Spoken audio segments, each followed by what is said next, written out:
Sir, you're charged with especially aggravated kidnapping. You're also charged with aggravated assault, and you're charged with theft of a firearm worth less than $2,500. You're talking about stuff that is not relevant. Hello and welcome to the Court of Public Opinion. I am the Recovery Addict, and boy do I have a case for you today. Why is the dog chewing on this guy? I think they have got the wrong guy there. They got the wrong guy, and the dog was biting him. He roughing him up quite a bit. There's a lawsuit. Is the next search on February 28, 2020? 7:44 p.m. How, does the FBI find people? The people is misspelled P-E-O-O-P-L-E. I object. Did the defendant find out how the FBI finds people in this case? Oh, she found out. What more do you need to see?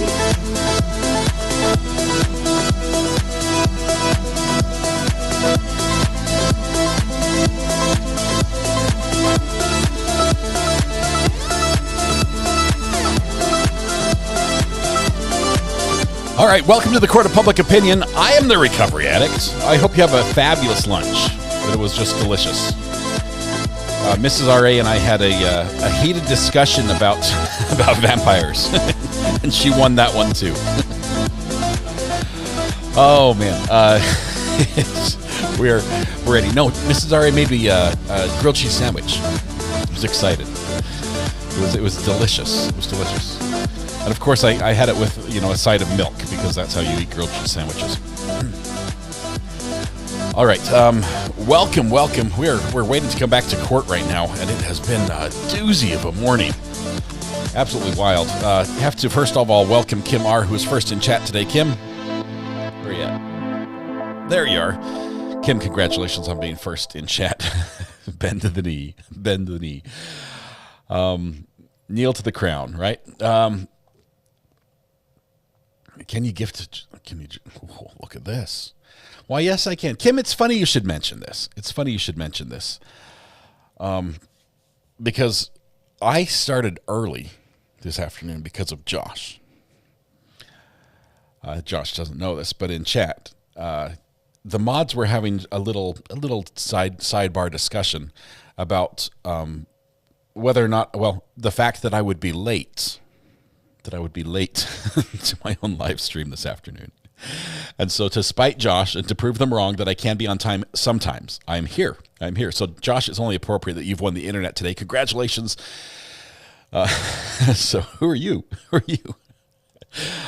Sometimes I can be on time. Sometimes I just rarely am. It's funny because I sort of joked at Rob when he's late on Lawn Lumber, which is always. I always thought, how can you be late to your own live stream, right? You literally set the time yourself. And now I see it. And now I've got all the things that are happening and the emails that I'm trying to respond to and the text messages. And I'm late every single time. I need to fix that. I sort of had one of those pseudo goals, which they call a wish. I had a pseudo goal, which is a wish this year to do better at being more on time, and I'm not doing too hot on that. So let's see. Josh says, remember what you told me when I got picked as mod. What is said in mod chat stays in mod chat, so you broke your own rule. Yeah, but yeah, I did. I'm sorry, Josh. I'm sorry. I outed you there. Please forgive me. You still have to take care of the internet. It's still your responsibility. Susie H. gifted 5 memberships. Thank you, Susie, for the generous gift here to kick off this afternoon. Let's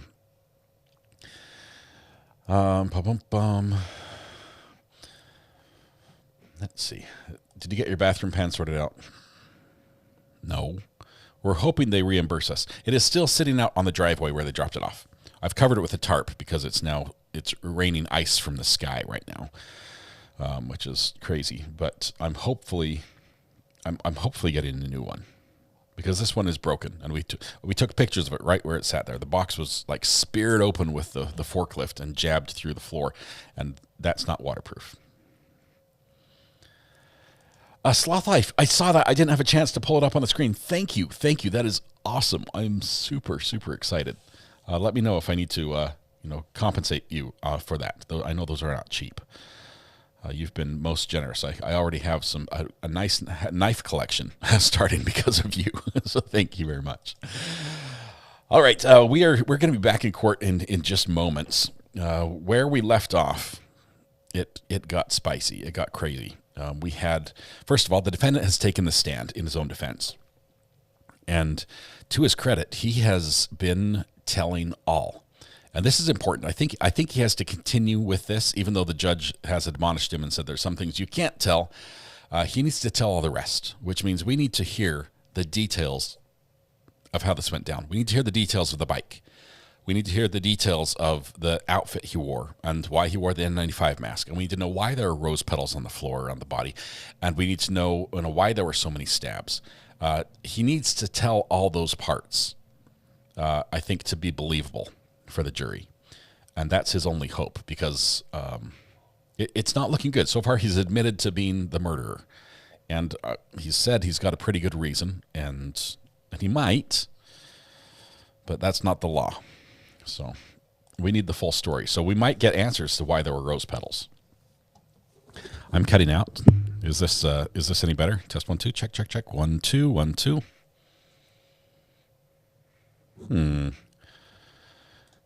No stake through the heart, though. There was a stab in the chest area, though. Not sure. Still a chance. Audio's perfect. Know you're clear. Okay, if it's cutting out, try to refresh the screen or refresh your page and see if it loads better.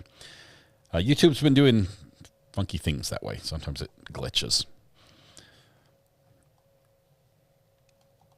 All right. Yeah, I've seen some pictures. People are sending me snow pictures. Let's see, wintry. I just got an update from the weatherman. Let's see, wintry mix to continue for the rest of the afternoon. Wintry mix. That's a nice way to say the sky froze over and it's falling on our heads. That's what's happening right now. I had reasonable doubt before the lawyer said he did it, says Rage Crochet. Oh, yeah. No, Josh pinned. I did not pin Josh. Let me find Josh. Might have missed it. I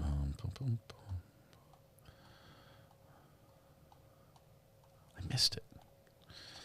Josh is now laying low. Oh, there it is. There it is. Okay.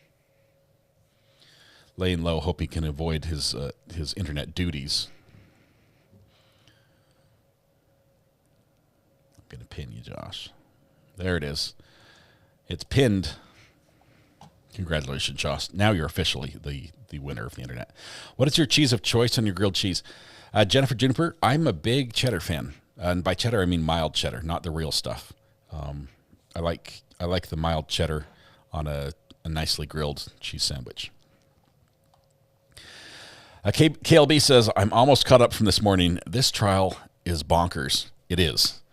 It is. And I'm predicting it's going to be more bonkers. First of all, I think that there will be another time that the defendant tells his truth. I don't know how else to describe this. Goes where no one was supposed to go in this trial. I think it's going to come up again. I think it almost has to for the defendant. Oh, we've got some action from court showing us that there's no action in court. It's different. How can you swear? Rhonda says, how can you swear to tell the truth, the whole truth, and nothing but the truth, and then a judge expects you to limit the whole truth? Yeah, change the oath. Just swear to tell part of the truth. Okay, office, the people are coming back, so it'll just be a couple more minutes and we'll be ready to go in court. Probably in the next 8 minutes or so we're going to get started. All right, misconduct. I think Kim R has inside info because I've been trying to get in first for over 2 years. Misconduct. We've got to figure out how to get you first in chat. Talk to some of the OGs who've won many times. I think Kim, in my mind, this might not be true whatsoever, but I envision Kim at a row of computers where she's rigged up some device where she can click the refresh button on all the computers simultaneously while just hammering the same like mechanical lever. And as soon as one of the computers loads the screen, then immediately she has like a macro that she pushes and it types in chat. I think that's how it works. So it takes just nanoseconds to do it, but she's quite effective at doing that. Especially because when I tell you I'm making the live stream for the afternoon, that's like your moment when you start clicking the refresh button on the YouTube page, then jumping in. All right, Susie, I think I thanked you. If I didn't, thank you very much for gifting 5 memberships. That is awesome. Congratulations to the lucky recipients. Did your elbow ever bruise? No, it didn't. I mean, I'm trying to show you. It didn't. It looks healthy and fine and normal. Sadly, I'm very disappointed. It still hurt. Hey, Red Pen, welcome. Chat is going crazy lately. It has been a little wild. Josh says, did you get my text? I did. I'm not able to record it yet because I'm recording other things on the same thing. But I'm hoping to be able to grab it maybe this evening. That's one that stays up for a little while, right? It doesn't disappear. It's a little soft sit trial, a little palate cleanser. Snow in Virginia Beach for the 2nd or 3rd time this year. Strange winter for sure. Yeah, we've got a little layer of ice on everything around here. The roads are just a little wet, but. So your pride was bruised as opposed to your elbow. Yeah, I was expecting a serious, I was thinking like, one of those big bruises that nobody likes getting, but they're just massive. And they're like, holy cow, did you get hit by a truck? I'm like, no, I bumped the doorknob. But I was expecting that. Wait, if I push just right, it is still a little sore. Like right by the funny bone. So maybe there's a bruise on the inside. Maybe it will develop over time. There's still hope.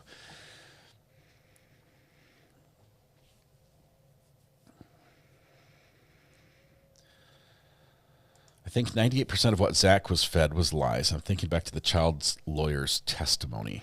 Okay, she did say the guardian ad litem didn't take any action. The authorities around the family, Zach's family, when Grace was, supposedly acting out, said that the family was in the wrong. It's interesting. Lynn, thank you for popping in and saying hi. Appreciate it. Please hang out and watch a while. It's going to be a crazy day. You missed this morning. Oh, yes. I'm sorry. This might be a lot of work for you, but you need to go back and rewatch it. At least fast forward until the moment that Zach takes the stand. That's something to watch. There are some breaks you can skip through because there's a lot of sidebars because there were a fair number of objections. I think we're up to 11 or so now. 12? I think it was 12. Yeah. Oops, that's the wrong super. That's a nice logo, though, by the way. If I say so myself.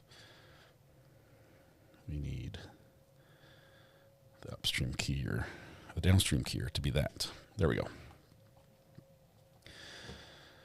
Between ASAP, because you typed it nicely. Between ASAP, Rocky, Karen Reed, and this clown has been musting TV, says Mike. It's been a week and a half. Sierra Bear, it's worth going back and watching. I'll warn you, though, that area where the judge said is not allowed to go to, we went there like 2 or 3 times. And that's basically where we left off, with the judge not being happy. Scarlett O'Hara says, trying not to look at Twitter, but it's getting nuts. We expect, let's see, hang on. I'll peek for you so you don't have to look. How about that? Okay. We have Christy G, our friend here from our channel who was in the courtroom as a court watcher. She called in at the end of the last live stream, told us a little bit about what it was like inside the courtroom as that all developed, and we started looking at the wall. And now we've got a couple people inside the courtroom who are tweeting out. Oh, my goodness. Zach's still going to be on the stand, but it's going to be 20 minutes.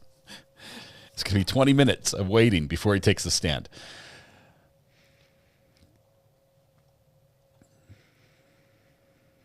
I tore a ligament in my elbow playing Ultimate Frisbee. I love playing Ultimate Frisbee. That is a lot of fun. I just like throwing the Frisbee more than actually playing the game. Kelly says I should peek and then snitch it to us. Well, I want to watch this as this happens, because there was a question about, because Zach on the stand has now twice blatantly raised the issue the judge said is not allowed to be raised, and Zach was fully aware. He had been informed of that. Now Zach's been admonished. There was an issue where the state said, first of all they said we're not going to ask for a mistrial, but we might ask that you cut off his testimony. But they're not doing that. It looks like defense is still going on with direct testimony of Zach. So he has more to explain. He has the murder to explain, how that went down, how the planning happened, why the roses, why the knife, why not some other method, why the location, why the timing. All these things have to be explained a little bit. And we're going to hear that here in just a little bit, hopefully. We went where no judge allows to go.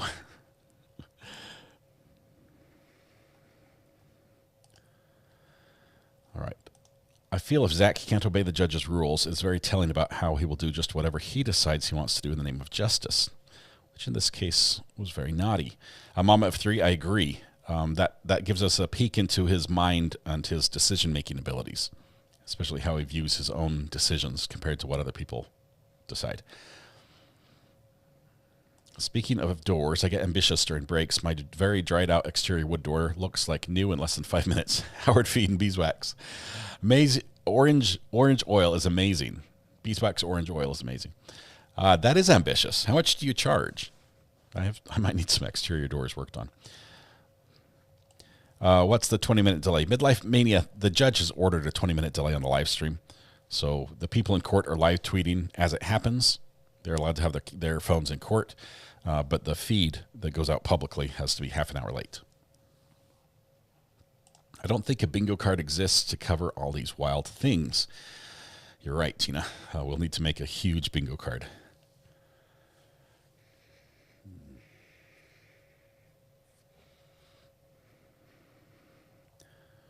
I hope Zach explains the crime scenes as stone houses. Having the murderer say what really happens is unheard of. Yeah, it's rare. This is very rare, especially in this flat, monotone style delivery, just matter of fact.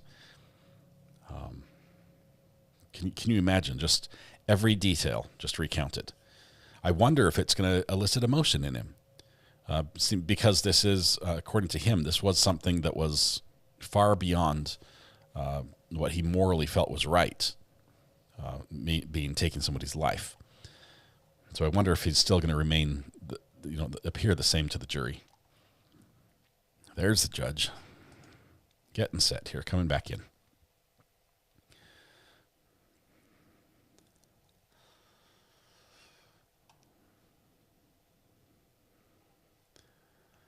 All right, let's see. Oh no, Shandy Johnson, that's no fun. Those pipes, because pipes can break, and then you've got a flood and cold, and that's how ice rinks were invented, I think.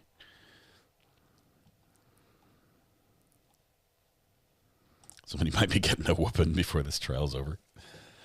We have a sound effect for that. All right, thank you, Josh, for the thumb or the pinned message, which I'll put up here.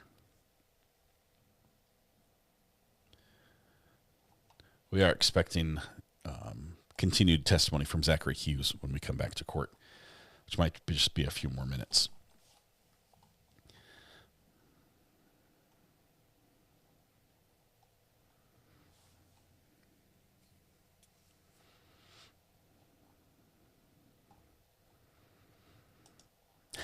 Allie B, I'm trying not to peek. It is getting crazy, though.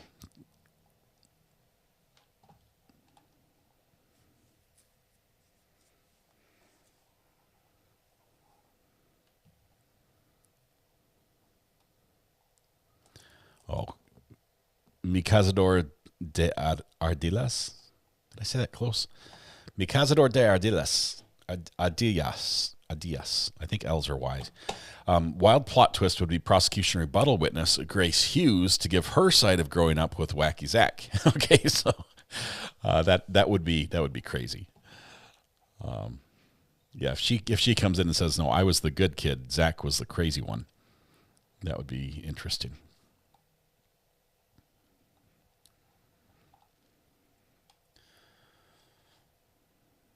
I think you just offended 5 different cultures in that pronunciation. Yes, I'm terrible. I'm terrible at names, and foreign languages. I'm terrible at as well. During the break, I made a Walmart run and stopped at Dunkin'. They gave me an extra donut. Cha-ching. Valerie, you've got one for you and one to share. Barbara T says he's going to sneak more in when he can. I think you're talking about Zach and mentioning the reason for his motive for his attack. I think you're right. I think it's going to maybe be not as blatant as it was that we just heard right before the break, but maybe he'll approach that. I'm so confused on how a jury could find him not guilty when he admits to doing it, especially when there's no law to support what he did. I think if the jury found him not guilty, it would literally be nearly jury nullification. It would then be saying, yeah, the law's bad because the law should allow for this type of behavior. I can't see it going that way. To get this far, every member of the jury has sworn sworn an oath to follow the law as the judge gives it to them. And the law is going to be very, very clear on this topic. And I don't see a way for the jury to follow the law and not convict.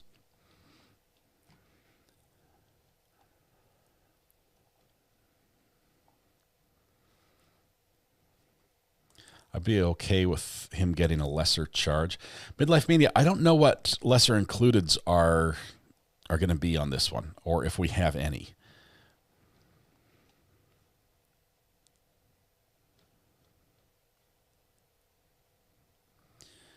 Kathy Resson from Law and Crime reported the daughter wanted to testify for Zach, but is not allowed to. The judge ruled on that yesterday. I think the daughter was probably even at court ready to testify and was not allowed to.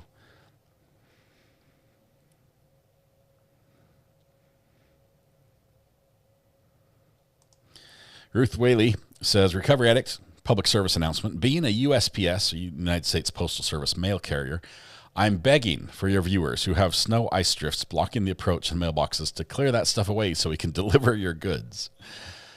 Yes, I'm in the part of the country where we have our mailboxes mounted near our front doors, and the mailman literally carries a big bag and walks up the porch and onto the step, which is probably worse because then you've got to clear all the sidewalks, and our steps are just like an ice rink right now. Everything's an ice rink. Let's see. Sorry to buffer you. Jaden has attempted several times for you to thank you so much for giving his mom Fractured something to look forward to. Your channel keeps her going. Jaden, I'm sorry I missed that. Chat's been a little bit busy, and I scroll and I miss a lot of things, Jaden. But Fractured is a great friend of the channel. Grateful so much for her. That is awesome. I'm looking for your comment here, and I can't see it. I miss so much.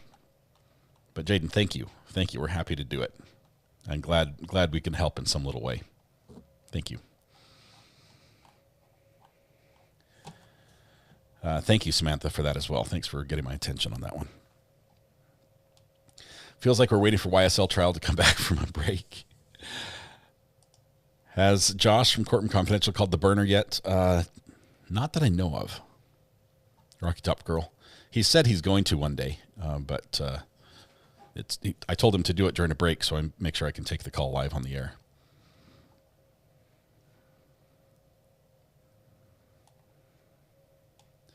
Did he take the roses with him? Janet, I want to know that. I want to know that as well. We've heard that there were no vases in the house. That might have been his disguise to get the door opened, was the roses.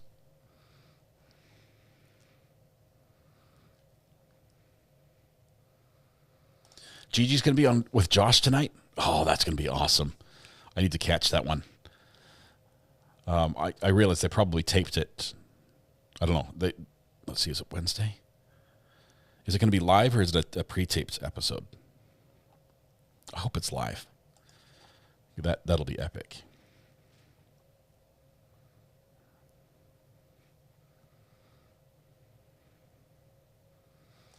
Karina, yeah, 3 times.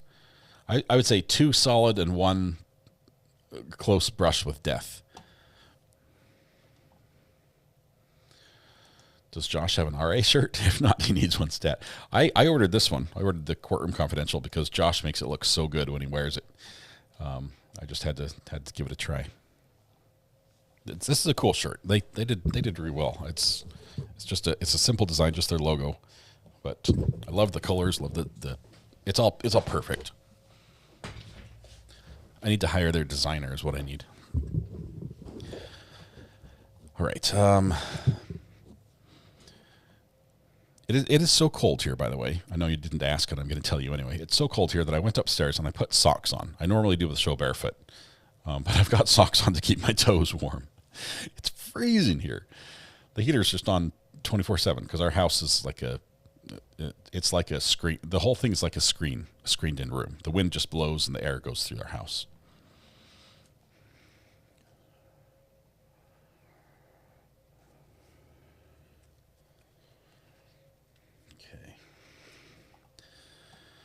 Silver Fox, how are you doing? Welcome. Thanks for being here. You got my attention. Do you have a question or something?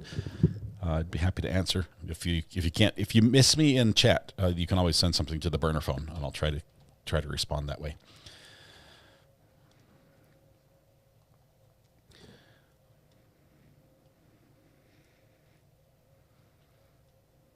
I'm wearing wool socks. They're very comfy wool socks.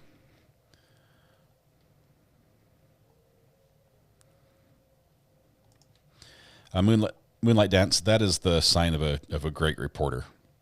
Someone who can give an unbiased opinion. I'm not great in that area. I try sometimes, and times like today I've failed quite badly.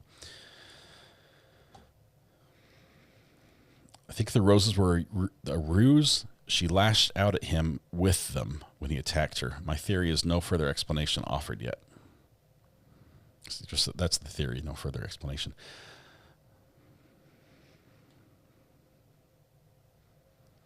Are wool socks itchy? Not the new ones. The new ones are fantastic. I mean, you're thinking of like the old military, like the U.S. Army blanket stuff, the wool blankets, which are really nice and really warm, but it does feel like sandpaper. These are soft. Nowadays, you can get some great soft wool. Somewhere's a screaming lamb missing its winter coat. No, Adam. No. That's not how it goes. I like to think that this was harvested from the lamb in the heat of the summer, and the lamb was happy to be shed of its wool.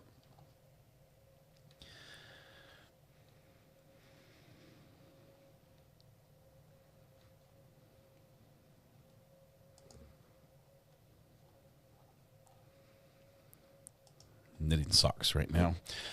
We are just moments away from being live, I believe. Let's just check the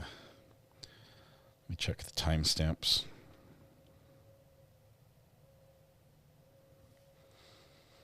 Yep, so we got tweets about 24 minutes ago, meaning that any minute now we should get continued testimony. Silver Fox, looks like please say happy birthday to my friend. I forgot to say it yesterday, and ask her to forgive me, please. Silver Fox, who's your friend? Happy birthday to your friend. I'm not sure who it is. But if you tell us the name, we can try to... Happy birthday. There you go. Look good. We can say happy birthday to Silver Fox's friend. And he's sorry. That's all. Her name is Eli Ann. Happy birthday, Eli Ann. Happy birthday to you. Hope you have a great birthday. There you go. We sing the birthday song every morning. If you're able to join us, then submit your names. We'll sing happy birthday to you. We do it. We've done it for, I think, over a year now. We've sung happy birthday to everybody every morning. It's always fun. A great way to start the day. I'd hate being on this jury, says Shisha54. Is it Shisha 54 or Shaw 54? Because Shaw 54, I don't think that's an encryption level. But curious. Shisha. Lots of breaks for this jury. At least they're not sequestered, right? If they couldn't be going home, this would be rough.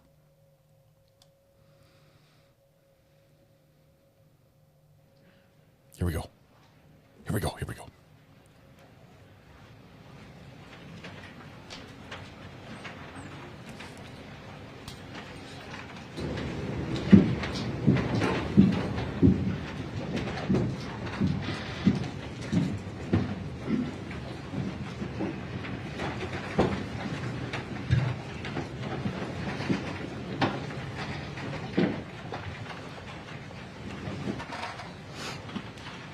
Ladies and gentlemen, as I stated at the outset of this trial, I am the sole judge of the law in the case, while you, the jury, sit as the judge of the facts. And part of my role is to make determinations about what evidence can and cannot be admitted and presented to you, the jury.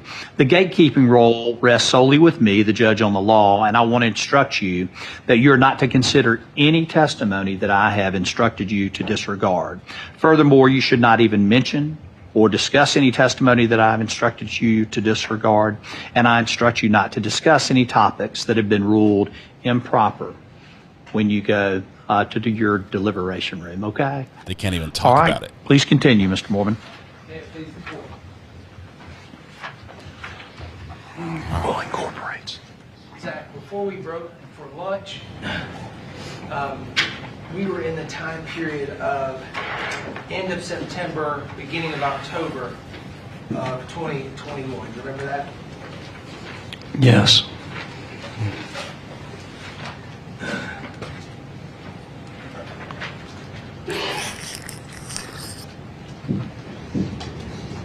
And Zach,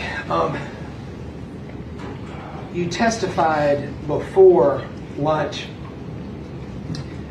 about 2 offers John had made you to kill Christina Parcell. Do you remember that? I remember.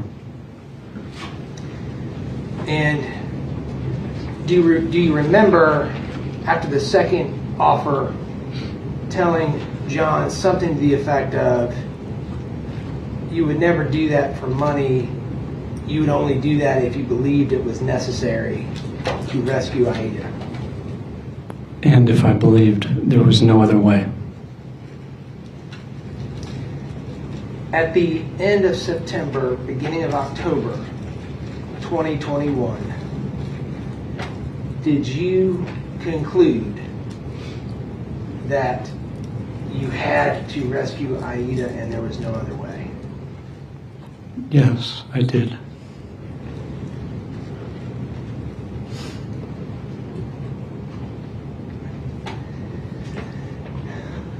Let's talk about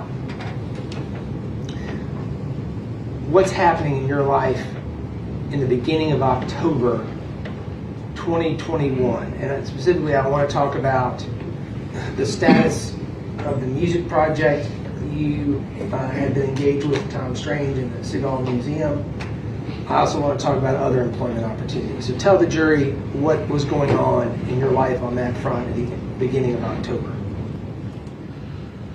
At the beginning of October, I was just coming off finishing the project at the museum. We finished in September at some point, and as I mentioned before, my birthday is October 2nd, so I had arranged to play a private home recital at the Wynn's home, where I would play the last 3 piano sonatas of Beethoven on my birthday. So these are very, very difficult pieces of music, and some of the greatest pieces of music ever written, so I was very preoccupied trying to give my best to these pieces. And shortly after that, a friend of mine reached out who had done some work performing on cruise ships. There's an organization called Lincoln Center Stage that recruits conservatory-trained musicians to form either a piano quartet or a piano quintet to play classical concerts on cruise ships, and they had a pianist drop out at the last minute, and long story short, I interviewed for this job and got this job, I think on October 12th, but it was about that time, maybe a little earlier.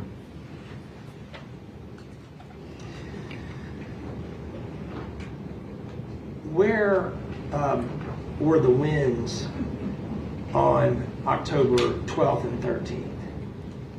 They were in Europe.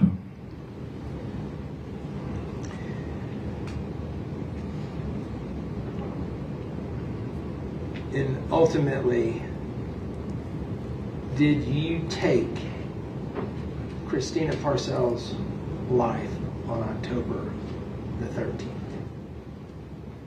Yes, because I believed it was absolutely necessary to save Aida, and I was right. Objection, Your Honor. Sustained. That was a legal conclusion. Disregard the testimony that you just heard. I want to talk about the timing.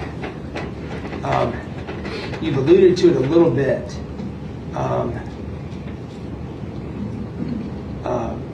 but I want to be more specific. October the 13th. Describe for the jury why you felt that was the time, why you believed it, or why it was necessary to do it on October the 13th, specifically, or in this period of time. I had been wrestling with this since June. As I previously stated, since the end of June, I believed Aida was in complete and grave danger every moment of her life that she was living with her mother. And the other things that I had tried to do to save her from that were not working. So I was having this incredible wrestling match within myself for these months, feeling that I needed to do something to save her, and yet feeling this incredible reluctance to do the one thing that I knew would save her, because of how terrible I knew it would be to do it, even though I believed it would be right. So by the time October 13th rolled around, I had been grappling with this for a long time, and I was experiencing a tremendous amount of guilt that I had waited as long as I did, because I should have acted sooner, and I didn't do that. So I had come to the realization that I had gotten this offer to go on this cruise ship, and I would have been leaving the country for a long time. Essentially, it was now or never. I had an opportunity to save her from a danger that I knew she was in, and that I knew was not going to cease. And I just couldn't go on with my life and leave her to drown. I mean, I had a great life. I had everything. I made money doing what I loved. I was going to be going to the South Pacific to play concerts for rich people on cruise ships. I mean, but how could I go and enjoy that and know that I was leaving a kid to her fate, a kid who thought that I was her friend? I would never have been able to look at myself in the mirror again if I had done that.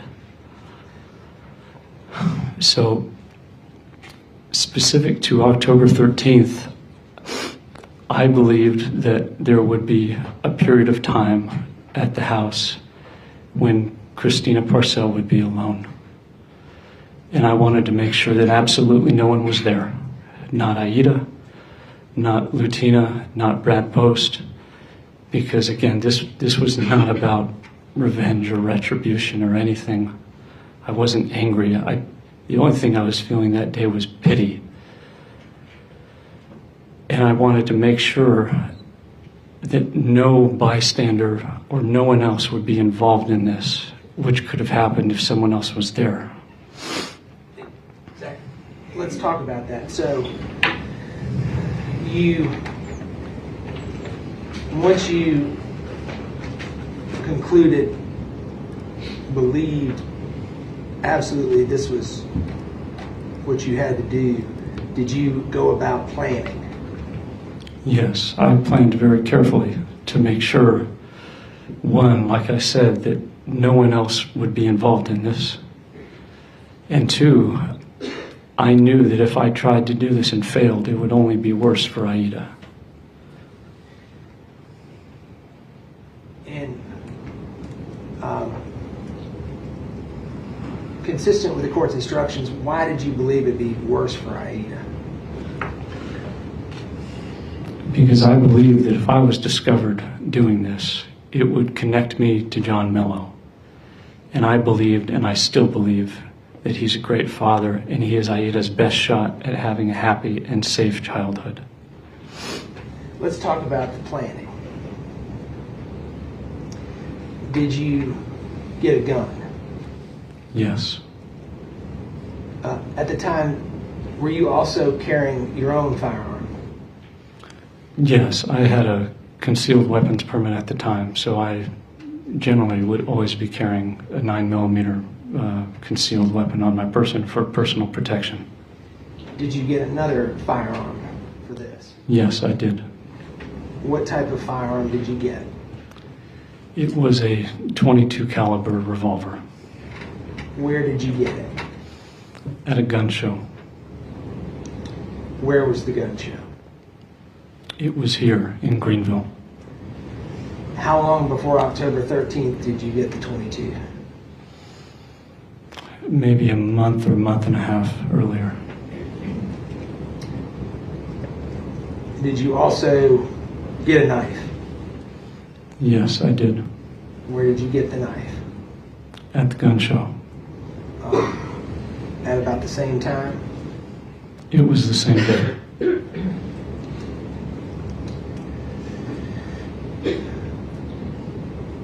Let's talk about what else, what other planning you did.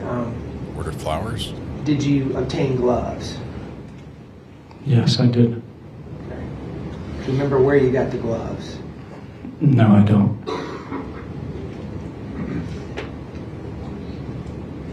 Did you obtain any chemicals? Yes, I bought some paint thinner because, again, I didn't want to be connected to this because I wanted to make sure this would actually do something to save Aida. So in case a glove had broken or I had left a fingerprint or something, I wanted to be able to clean it with the paint thinner. Is that a thing? Is that on the murder aisle? Zach, let's talk about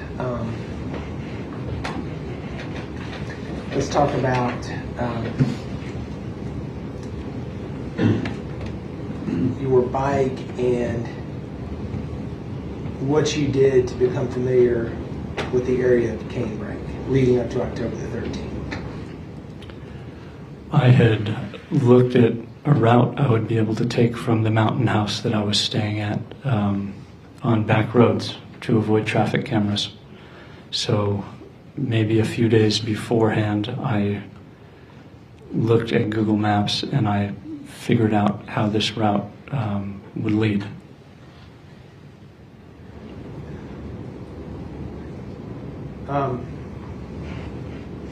Let's talk about October the 12th. Did you originally plan to do this on October the 12th? Yes. Zach, consistent with the court's instructions, describe to the jury why you didn't do it on October the 12th. I woke up that day and I just felt such reluctance, and something in my gut told me it wasn't the right day. And I waited one more day. Let's go to October the 13th.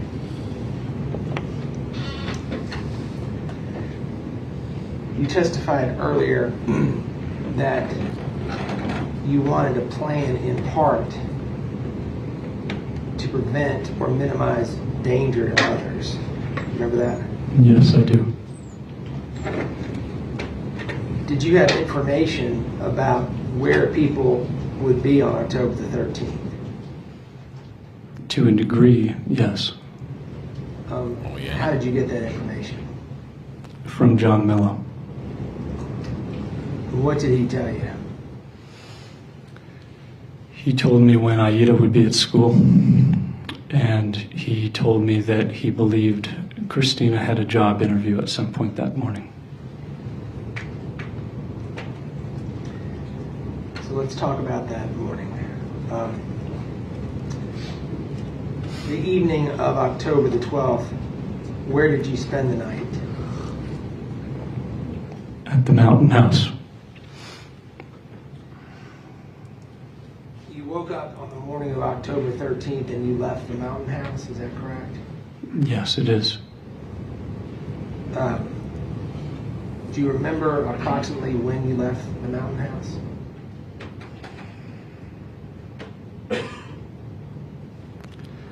It was much later than I meant to. I think it was about 8 or 8:15 in the morning. When you left the Mountain House, in which vehicle did you leave? In my Ford Ranger. What was in the back of the Ford Ranger? My bike.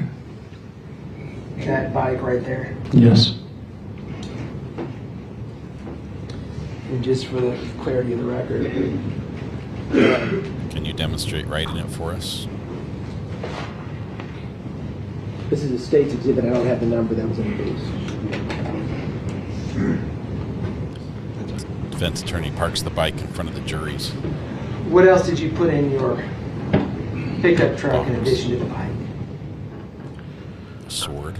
I brought the gloves, and I put this in a backpack. I brought the paint thinner and the gun I described, the .22. I brought a knife, and I brought a box that was made to look like a gift wrapped box, and a bunch of roses that I had bought the day before. Day-old roses. Talk about the roses in a minute.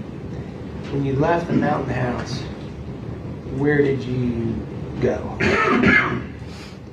I drove to a road that runs parallel, very close to Canebrake. When you got to that location, well, before we go further, describe for this jury the ride in your truck from the Mountain House to this location, what you were thinking, what you were feeling, what was going through your mind.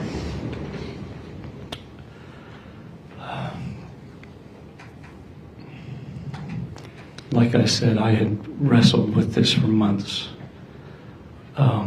I had come to the point where rationally I knew that the only way Ayden was going to be saved from what she was enduring was for me to take this route.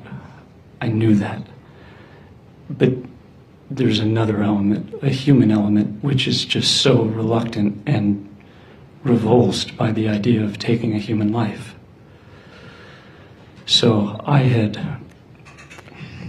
prayed a great deal about this. I had prayed like I'd never prayed before, because even knowing that logically this was the right thing to do, it didn't satisfy that emotional and human aspect where I felt that I needed permission to do this. And I was so terrified that somehow I might be doing the wrong thing. Like, I knew that it was right logically, but the emotional aspect was just reeling against this idea. And more so because she was a woman. I was raised to always protect my sisters and mother, and I opened doors for women growing up. So this idea was just repugnant to me, even though I believed it was necessary to save a child. So on that morning, I had prayed earlier, a few days earlier, and I had felt that this was the right thing to do, no matter how terrible and difficult it was going to be. So like I said, I didn't feel anger. I felt pity because I realized that this was just the only way to save a child. And it felt like a foregone conclusion because I knew that I had a duty to do this to save a child. So physically driving my truck there, I was experiencing a level of anxiety and physical illness that I had just never experienced due to stress before. My hands were shaking, I was in a cold sweat, and I was fighting the urge to vomit before I even got close there. A few times I thought I was going to have to pull off to the side of the road because I could hardly keep my truck straight. My hands were shaking so badly. But the whole time I was just thinking, if I don't do this, if I turn back, then I'm consigning Aida to her fate, when I know that I could have done something to stop what was happening. So I just tried to take my mind off of it, and I tried to just go and drive a little bit farther and a little bit farther and not think about what I was going to have to do when I got there.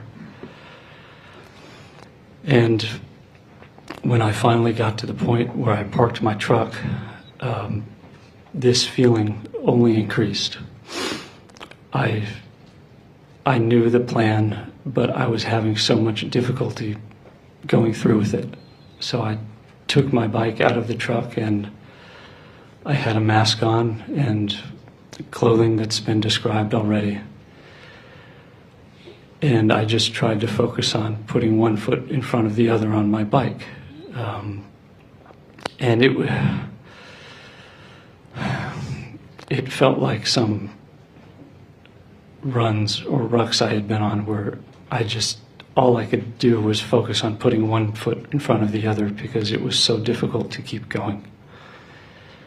And I just kept seeing Aida's face and reminding myself that if I don't do this, no one's going to come to save her. And I kept pedaling, and eventually I arrived in front of 122 Canebrake. Zach, we're going to talk about what happened when we got to 122 Canebrake in just a second. You described that was having a gun and having a knife. Initially, were you going to use the gun? Yes. Did you ultimately decide to use the gun? No. Why not? I was very concerned about using a gun because of how loud it would be. And I didn't want to alert a neighbor or a bystander who might come to investigate and get involved. Get caught. So I tried to suppress the gun by making a makeshift suppressor.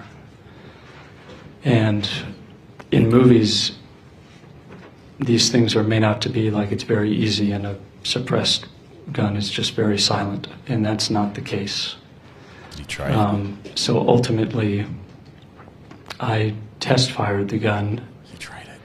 And I had bought some subsonic ammunition, which is supposed to be quieter, but I didn't realize that on a revolver, a suppressor doesn't work because the end of the cylinder is open. And I realized just a day or two beforehand that I couldn't use a gun because it could potentially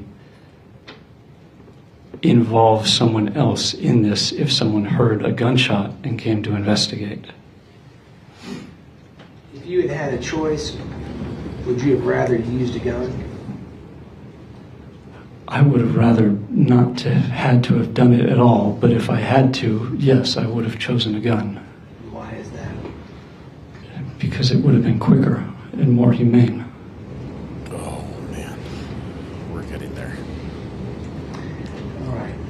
let's talk about, you arrive at the house and 122 came ring. Do you remember about what time you arrived there? I think it was a little after 9 in the morning. And do you arrive there on your bike? Is that how you Yes.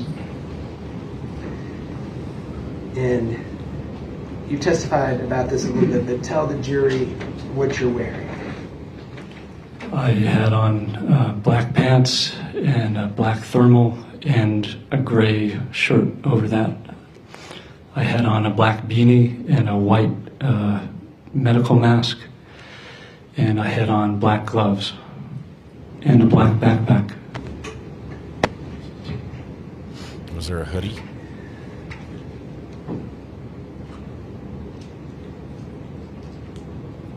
Do you remember how many vehicles were parked in the driveway when you got there? 1. When you arrived at the house and you got off your bike, what did you do? I laid my bike down in the driveway, and I took my backpack off, and I took out the box that had been gift wrapped that had an end open, and I put the .22 revolver in that box, and I put the backpack back on my back, and I took a bunch of roses, and I walked up to the door and I rang the doorbell, and I was shaking and freaking out at this point because there was nowhere I wanted to be less than at that house on that morning. And when I rang the doorbell, the door opened and a woman came to the front. And I thought it was Christina Parcell, but I wanted to make sure. And I also wanted to make sure that no one else was home. So I told her that while I was holding the box and the roses, that I had a delivery for Lutina Parcell, her sister. And she told me that Lutina wasn't home. So at this point I realized that Christina was at the house alone. And I handed her the roses, and I took the revolver out of the box and I pointed it at her, and I told her to be quiet and to go back into the house, which she did. And I followed her into the house and I shut the door. And I was experiencing such anxiety that my body wasn't really doing what I was telling it to do anymore. Like when I realized that I couldn't use the gun, which was unloaded at this point, my plan had been to try to knock her unconscious because I didn't want to cause her or anyone any pain. That wasn't my intention. I just wanted to save Ayden and to make sure that no one else who was a bystander would be involved in this or could be endangered in any way. So I tried, while she was holding the roses, to strike her on the head and knock her unconscious. But my body was fighting me because even though I knew who she was and what she was doing and the danger that was putting Ayden in, I was still looking at her and I was seeing a sympathetic figure. I was seeing a woman, and I had always been taught never to hurt a woman, to always protect women and children. So when I went to strike her with the gun, my hand didn't really do what I was trying to tell it to. I essentially pulled my strike. It felt like a time I had been cliff jumping with friends. I have a big fear of heights, and there was a 30-foot face that you could jump off and jump into a deep pool of water, and when I would run up to the edge, I would try to get a running start and jump off the edge, and I just couldn't. Like my body would stop me against my will. And I had to try to do this 10 or 15 or 20 times before I could actually get myself to go over the edge. So when I struck her on the head with the pistol, that's what happened. It didn't knock her unconscious, and I hardly struck her at all, to be honest. So I tried again, and the same thing happened. I just couldn't bring myself to strike her. And at this point, she realized that I was hesitating, and she began to try to move herself and to get away and to fight back. And during this period of time, the roses had dropped and the petals and stems had scattered. And as I was hesitating, I realized that the situation was quickly getting out of control. And if I didn't pull myself together and act soon, this was all going to end up terribly for Ayda, because what was happening to her would never be uncovered. Zach, I'm sorry, just a quick question. You heard testimony that at this time, Christina weighed 163 pounds. How much did you weigh on October the 13th? About 160. Go ahead. So I realized that I was going to have to somehow force myself to do this at any cost. So I pulled out the knife I was wearing. And even though I knew I wasn't going to be able to strike her with any amount of force, I still tried. So I started striking her, though my strikes were pulled. And I think the knife made contact with her, but it wasn't stopping her, and it wasn't inflicting anything that could be a fatal blow. And she started to fight back. She realized I was hesitating, and it became a struggle. And in this struggle, all I could do was try to overcome this resistance I had towards doing this thing.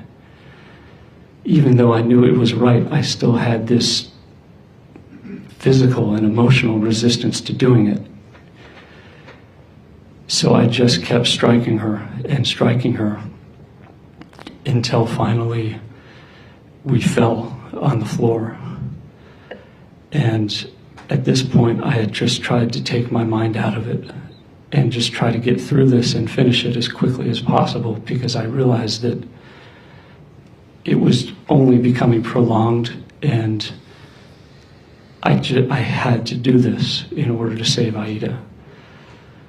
So I don't remember how many times I struck her. I just remember that when it finished, we were on the ground, and I stopped striking her when she stopped struggling.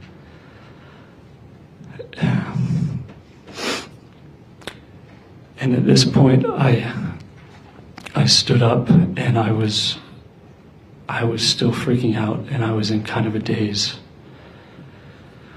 And I was just trying to pull myself together and figure out what I needed to do to leave the house.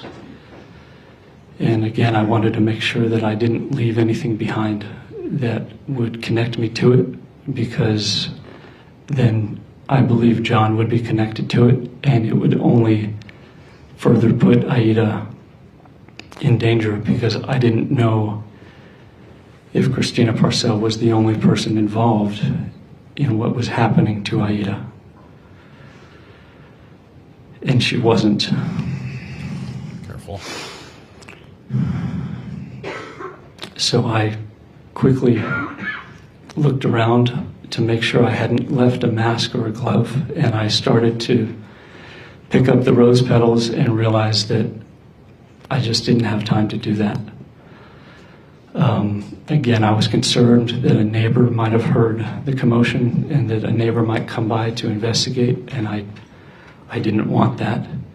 So I drew the blinds and I moved her body away from the door, which had windows, because I didn't want someone to come to the door and see her. And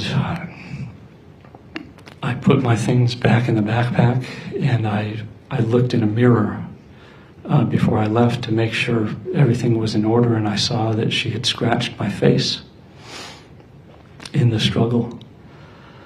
And of course I realized that this could leave DNA. So I used the paint thinner to try to clean her hands. And then I changed my mask, and I took off my outer shirt because there was blood on it. And I put it in the backpack. And at this point, I was really worried that someone, that Lutina might come back to the house, or Brad Post might come to the house, or a neighbor might come over. So I was trying to leave the house as quickly as possible. And before I left, when I realized that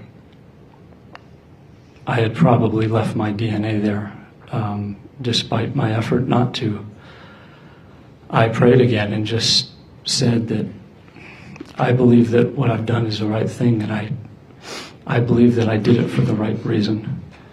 But if it's your will that I be connected to this, then I will turn myself in, and I will own up to what I've done, and I'll take responsibility for it, because I believed that it was the right thing.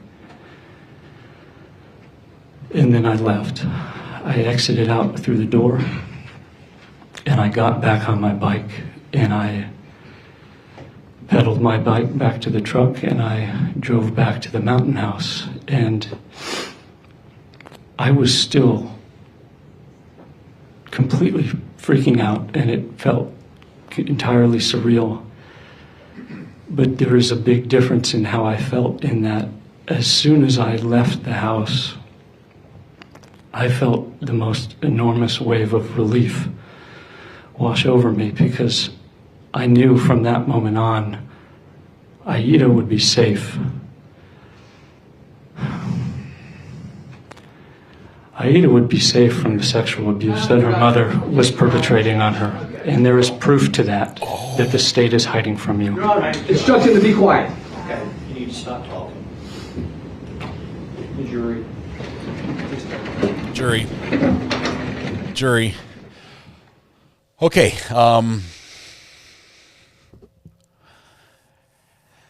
Now what? Now do we have a mistrial? Okay. He has been directly instructed not to say what he just said. And he carried on after the objection and went to the next level. Yes, we are seeing that John Mello has been arrested by Greenville County Sheriff's deputies following Zachary Hughes' testimony that Mello offered to pay Hughes to kill Christina. That has happened. So John Mello is going to be expecting some new charges here.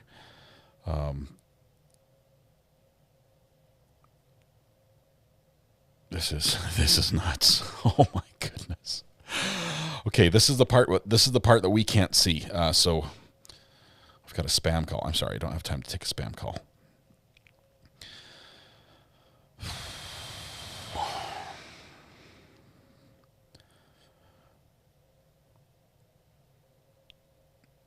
Okay, Gigi says, oh my goodness, y'all, the jury, when he said that, they're at a sidebar now, asking for a break to figure out what to do. That just barely happened. The break continues. It may be a mistrial at this point. It may be a mistrial. That was 30 minutes ago. The jury, their face, this is... The goat's not loud enough. I could not stop listening to that testimony.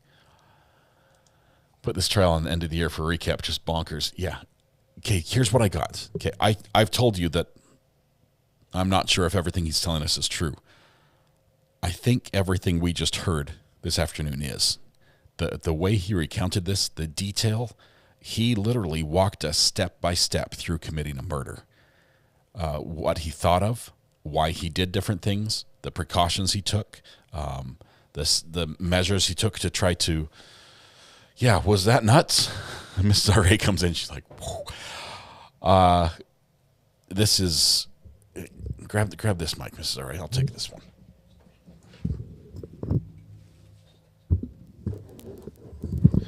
Holy! I don't think my mic's on, but it is. Holy cow, that was amazing. Oh, my ear things are unplugged. Oh, I can plug it back in for you so you can hear. There you go. You're good. Thank you. I think that he was truthful during that portion. Yeah. And he was telling the truth. It was like reading Crime and Punishment. I'm like, this is right out of that book. This is okay. Keeping the religious aspects out of it, that he felt this was right on a religious level. Yeah, he struggled. Okay. He kept saying emotional. I think he should have used the word spiritual or a moral level. Okay, because. Yeah, but he also was like, I feel sick about this. I'm this is terrible. I don't want to do this. I'm like, okay, maybe there's your sign. That part too. There's your sign. If they stop his testimony, the state still gets to recross, right? Okay. They have to be able to. Why? Why isn't the state throwing their hands up in the air and saying... They did, right there. I know, but like, why aren't they saying mistrial? That they might be talking about that right now. Okay, talk to me about prejudice. Nope, let me find the right word. Oh, guys, what is it? That something has been attached. So that Double jeopardy? Jeopardy has been attached. What does it mean? That has to do with when you are charged and you're not convicted, and then you're tried again. That wouldn't apply for this case.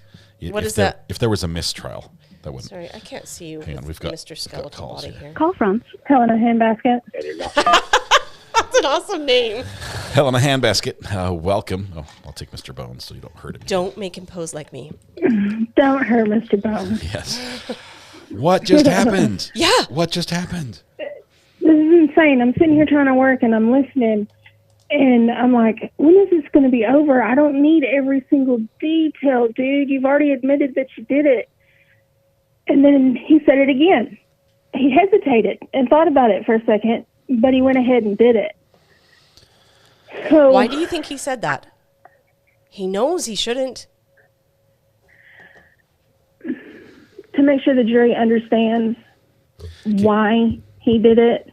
The jury can relate when he says, I knew this was, that felt wrong, right? Everyone, the jury's like, yeah, I'm with you. Murder, right? That feels wrong. Yeah. But I don't think the jury's going to be able to relate without knowing the details, and they don't know all the details about what happened.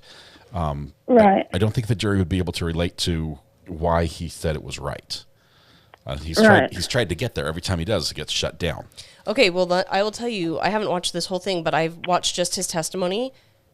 He's said enough in his testimony for me to have a good idea of why he feels motivated to do this. Yeah. But I don't know. What do you think? I think at this point they need to call a mistrial and offer him a plea deal. Would that be a win for him? Yes. Any plea would be a win. Unless he thinks he can get away. Less than first-degree murder. Unless the plea is guilty as charged. Isn't that just basically causing your own... He's not going to say guilty because he thinks what he did was right. And if you say you're guilty, then it's like, yes, I was wrong. Right. He's still sitting there, believes he was right. And I bet if they ask him, would you do it again? He would probably say, I'd do it differently, but yes. I think he'd still be there. I understand on a foundational level he believes he was right. But he also knows what he did was against the law. And he's guilty of it. He do you think said it. Do you think that he feels then that he needs to go to jail to, like, that's what you do. You choose to break the law, then there are many people throughout history. Sorry. He said he was going to accept the responsibility for it. He was going to accept the responsibility and... So Gandhi did this. He did turn himself in. Gandhi did this all the time. Not murder. I want to be clear on that. Yes, but Gandhi... Don't be throwing Gandhi under the bus. But he broke the law all the time. Laws that he felt were wrong. Laws that he felt shouldn't be enacted. And he broke them in big, loud ways. And then he took the consequence. He went to jail. He suffered for the consequences of what he did so that people could see that this was a bad law.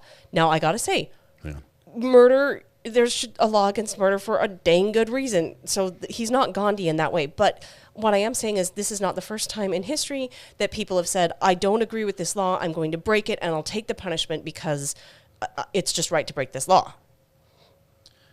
The judge just stood up and said something we couldn't hear it. It looked like he said something about stop, but sure, to watch. That word has probably come out of his mouth a lot. I've got the replay if we want to watch some of this just quickly. Wait. I feel like I talked over Helena. Can you? Yeah. Is there something else you wanted to say? No, I saw the judge in his face and his expression. He looks exasperated. I'm sure. It's like, what good am I if you guys don't follow my rules? If I lay down the ground rules and you guys can't follow it. Or won't. I mean, that was rebelliously breaking that rule. Yeah, and what's the punishment? This is somebody who's in custody, right? Right. Who's, he's been in custody. I'm going to lock you up if you right. Well, send me back to where I came from. That's my day every day. Right. How do you punish him? I mean, I guess it could turn into a bench trial right now. Oh. Interesting idea. But man, you're basically, the judge would be saying you have forfeited your right to trial by jury, because that is a right that a defendant holds. And that's a huge. That could be part of the sanctions. Can you take away people's constitutional rights through sanction? I don't know. I don't know if this limit's been tested before. I don't think that the judge. I don't know either. I mean, 3 times he blatantly broke the judge's order. 3 times. Yeah. He blatantly did it. Yeah, but I don't think that the judge should be judging on this one. He's too emotionally engaged. It would be a conflict of interest at this point because it has been defying his orders directly. So now he's just bugged, and you really shouldn't be judging. Or don't shop when you're hungry. Maybe he's going to take the afternoon to think about it. Yeah. Did I count that objection yet? I think we're at 39 now. Allie B from Tennessee says if he wanted to get his story out, he could have not taken it to trial and written a book. This man is a psychopath and very dangerous. Yes, please replay. Let me do that, Helena. Let me queue up the video from just a minute ago on the replay. Let's see. Let's go back here. I won't make you listen to it in reverse, but let's see here. Helena may not be able to hear it either. Helena, I don't think you can hear this. Sorry. So it's okay. I've got to get back to work. All right. Thank you, Helena. I appreciate it. Good job. Be productive for us. All right. We'll see you. All right. Bye y'all. See ya. Let me see what we've got here. Let's play this. Go. Now go. Okay. 1. When you arrived at the house and you got off your bike, what did you do? I laid my bike down in the driveway and I took my backpack off and I took out the box that had been gift wrapped that had an end open, and I put the .22 revolver in that box, and I put the backpack back on my back, and I took a bunch of roses and I walked up to the door and I rang the doorbell. Okay, so stop. The premeditation here is massive. He's okay with leaving his bike in the driveway because right now he's playing the role of a carrier. Hi, I'm here to deliver. It would be normal to deliver the bike in the front. For the people on the outside, this continues this view. But the box, he's got the gun in, knowing it's empty, so he knows he's not going to use it. But he's got that to use it to force his way in. And then listen to how well he had planned this out to make sure she was the only one at home. And I was shaking and freaking out at this point because there was nowhere I wanted to be less than at that house on that morning. And when I rang the doorbell, the door opened and a woman came to the front. And I thought it was Christina Parcell, but I wanted to make sure. And I also wanted to make sure that no one else was home. So I told her that while I was holding the box and the roses, that I had a delivery for Lutina Parcell, her sister. That is... And she told me that Latina wasn't home. So at this point, I realized that Christina was at the house alone. And I handed her the roses. And I took the revolver out of the box and I pointed it at her. And I told her to be quiet and to go back into the house, which she did. And I followed her into the house and I shut the door. And I was experiencing such anxiety that my body wasn't really doing what I was telling it to do anymore. Like when I realized that I couldn't use the gun, which was unloaded at this point. Yeah, hang on. Judge just came back on camera just for a second. I want to see.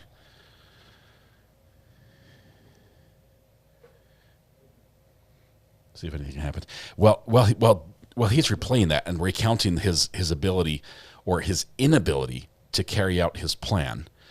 I'm thinking about the ME, about the testimony of all the different injuries on her body, 35 of them, but most of them were superficial. And he's literally describing that he would try to stab her, but his own revulsion to the act that he was doing would keep him from actually causing serious injury. So I mean, he was cutting her, but it was not anything that would be lethal. And that suddenly all these attacks make sense. He's telling the truth. I would say if he had not come out and confessed, we would never figured it out. No, it doesn't make sense. It's like, why in the world do you have a million little cuts, 1,000 paper cuts and then a couple deep stabs? This is wild. My plan had been to try to knock her unconscious because I didn't want to cause her or anyone any pain. That wasn't my intention. I just wanted to save Ayden and to make sure that no one else who was a bystander would be involved in this or could be endangered in any way.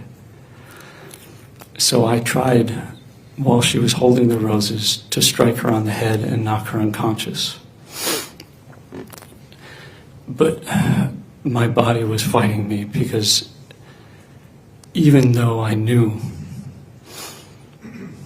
who she was and what she was doing and the danger that was putting Ayden in, I was still looking at her and I was seeing a sympathetic figure. I was seeing a woman, and I had always been taught never to hurt a woman, to always protect women and children. So when I went to strike her with the gun, my hand didn't really do what I was trying to tell it to. I essentially pulled my strike. It felt like a time I had been cliff jumping with friends. I have a big fear of heights, and there was a 30-foot face that you could jump off and jump into a deep pool of water, and when I would run up to the edge, I would try to get a running start and jump off the edge, and I just couldn't. Like my body would stop me against my will. And I had to try to do this 10 or 15 or 20 times before I could actually get myself to go over the edge. So when I struck her on the head with the pistol, that's what happened. It didn't knock her unconscious, and I hardly struck her at all, to be honest. Enough just to cause some bruising. So I tried again, and the same thing happened. I just couldn't bring myself to strike her. And at this point, she realized that I was hesitating, and she began to try to move herself and to get away and to fight back. And during this period of time, the roses had dropped and the petals and stems had scattered. And as I was hesitating, I realized that the situation was quickly getting out of control. And if I didn't pull myself together and act soon, this was all going to end up terribly for Ayden, because what was happening to her would never be uncovered. Zach, I'm sorry to interrupt, just a quick question. You heard testimony attorney that at this time derails the line of questioning. Christina weighed 163 pounds. How much did you weigh on October the 13th? About 160. Go ahead. Okay. Hold tight. We've got a call coming in. I'm trying to take some of these. Hello. Hello. This is RA. Jennifer calling from the Florida County Department. How are you? I'm sorry. Sorry, we don't have time. Not right now. So how'd you get that number? I realized that that was not the burner phone. I was going to have to somehow force myself to do this at any cost. So I pulled out the knife I was wearing. And even though I knew I wasn't going to be able to strike her with any amount of force, I still tried. So I started striking her, though my strikes were pulled.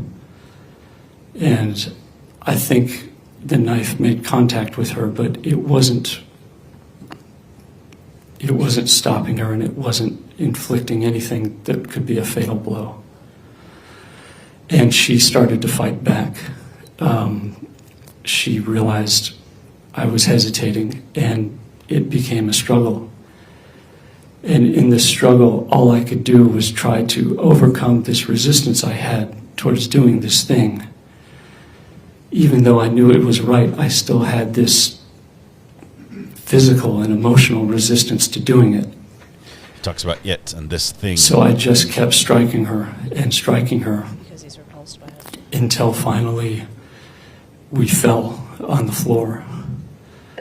And at this point, I had just tried to take my mind out of it and just try to get through this and finish it as quickly as possible, because I realized that it was only becoming prolonged, and I had to do this in order to save Aida. So I don't remember how many times I struck her. I just remember that when it finished, we were on the ground, and I stopped striking her when she stopped struggling.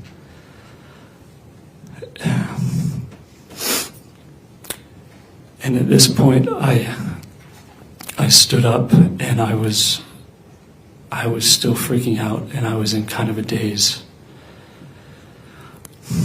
And I was just trying to pull myself together and figure out what I needed to do to leave the house.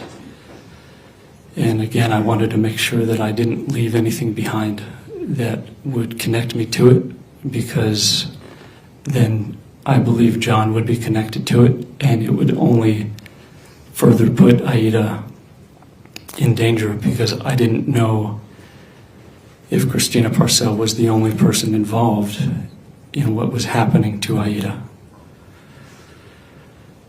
And she wasn't. That's his So anger, I a post right quickly there coming through. Looked around to make sure I hadn't left a mask or a glove, and I started to pick up the rose petals and realized that I just didn't have time to do that.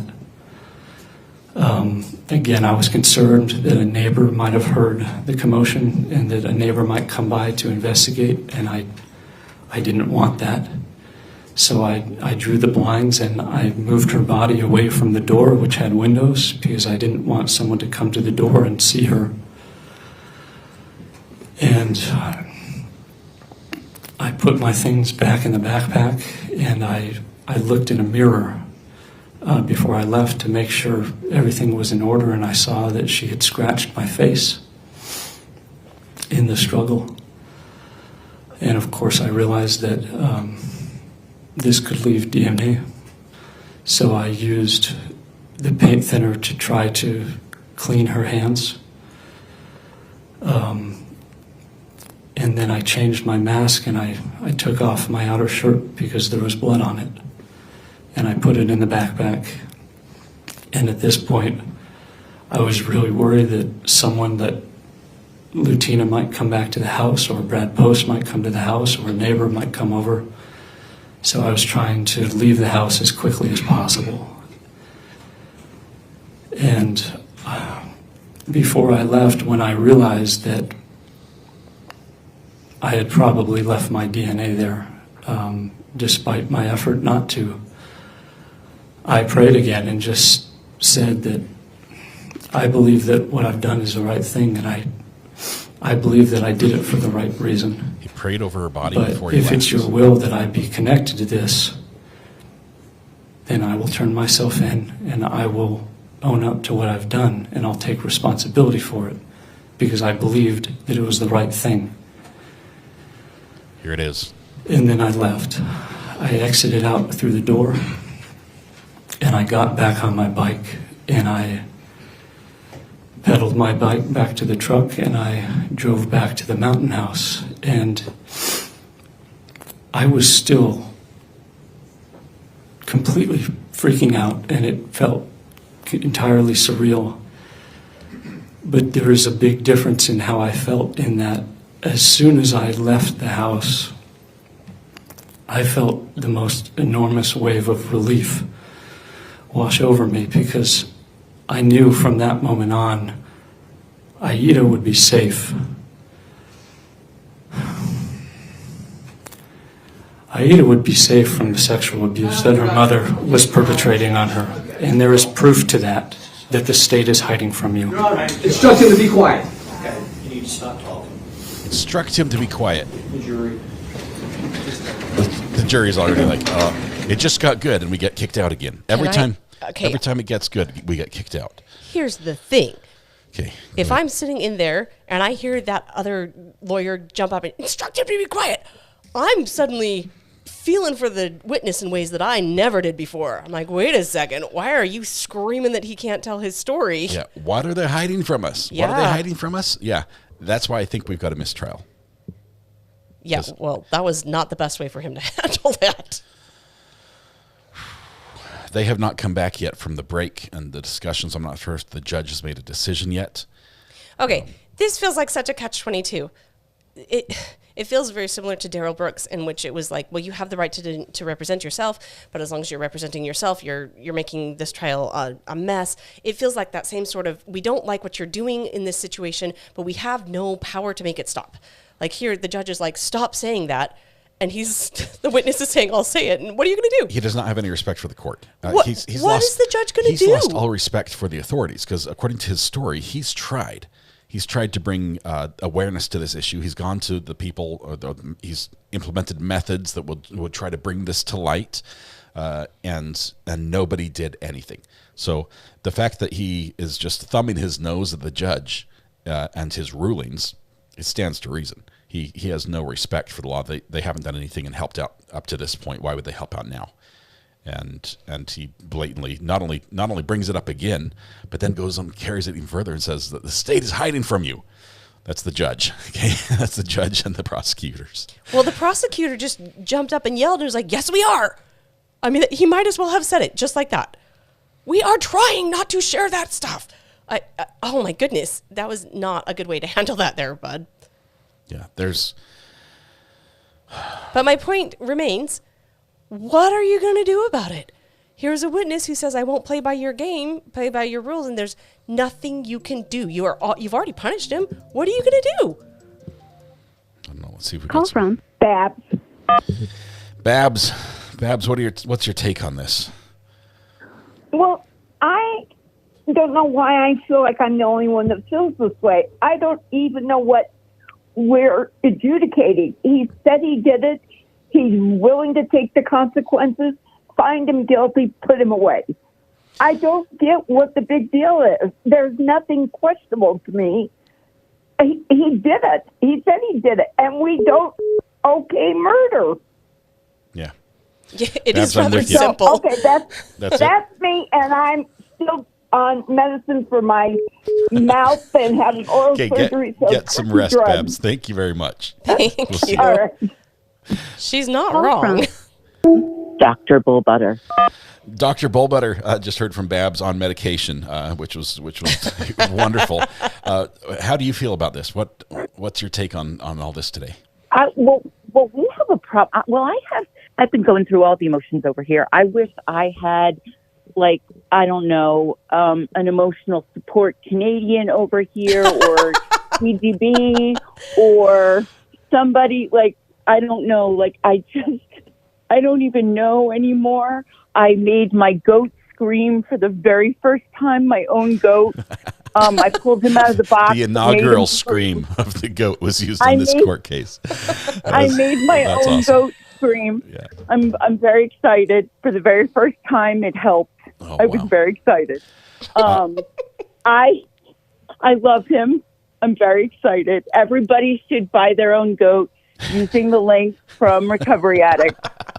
Yes, we can use those 10 cents. That would be most beneficial. I appreciate that. I'm just saying, it helps me. Oh, they're emotionally. therapeutic. They're therapeutic. Yes, quite. They are therapeutic. I mean, it helps. I could everybody. never make my voice do what the goat does. I mean, it's all I can do to the hump day chair. This is crazy. Babs says that this is guilty. It's just open and shut. As far as that goes, do you feel guilty, innocent? Do you feel some sympathy for him? He's completely guilty. I think he's so guilty. I'm shaking. This is worse than a horror movie as far as I'm concerned.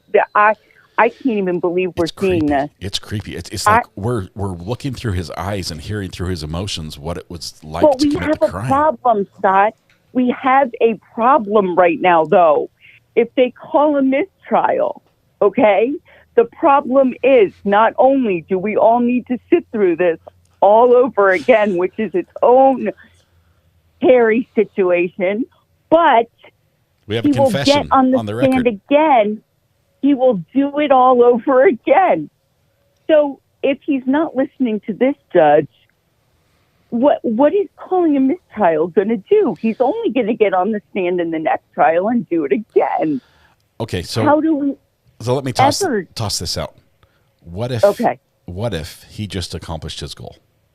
100%. It's not self-preservation, even though during the murder he did several things that did help to hide, so he would have time to get away. He didn't want to make noise, alert the neighbors, didn't want the body to be seen, so he moved her so it wasn't visible from the door. That would give him more time to escape. So there was some self-preservation there. But what if that is not his desire now, and his 100%, his sole focus is to bring attention to this issue, which no one seems to be taking any issue with. And now that he's accomplished that, he's ready to change his plea. Yeah, but we have. I would fully support. No, because he still doesn't think what he did was morally wrong. He thinks what he did was so morally correct. He prayed before, he prayed during, and he prayed after. Yeah. Oh, my word. So at one point I was contemplating rosary in one hand, goat in the other. I just don't even know what to do with myself over here. It's so much. It's so much. Dr. Bullbutter, this has been, so much. We have never seen a trial like this where we've heard such a flat, detailed, play-by-play recounting of a horrible crime like this. It's more than HBO. I mean, I just can't even. You can't write this. This is. It has been written by Dostoevsky. It's called Crime and Punishment. Okay, you can write it, but it has to be a classic that I haven't read. So. Or Dexter. Yes. There's probably a couple shows on this. The preparation, the fact that he went out and he tried to, first of all, he bought a separate gun. He bought a separate knife. He already had knives and guns. That he went out and built his own. He probably Googled on the internet how to make a silencer. It didn't work well because they don't work for revolvers. I still don't know what he would have done if Lutina had been home, though. Like, if he'd said he had the gift for Lutina and there was the gun in the box. That's a problem. Oh. Yeah. It's like, oh, wait. And Lutina the box is for someone else. Yeah. And he had handed over the box. It had the gun in it. That would have been interesting. The gun was empty. And I don't like getting roses with a gun. It's like, surprise. Guns and roses, not That's good. one of those bullet for my Valentine issues. It was good. I just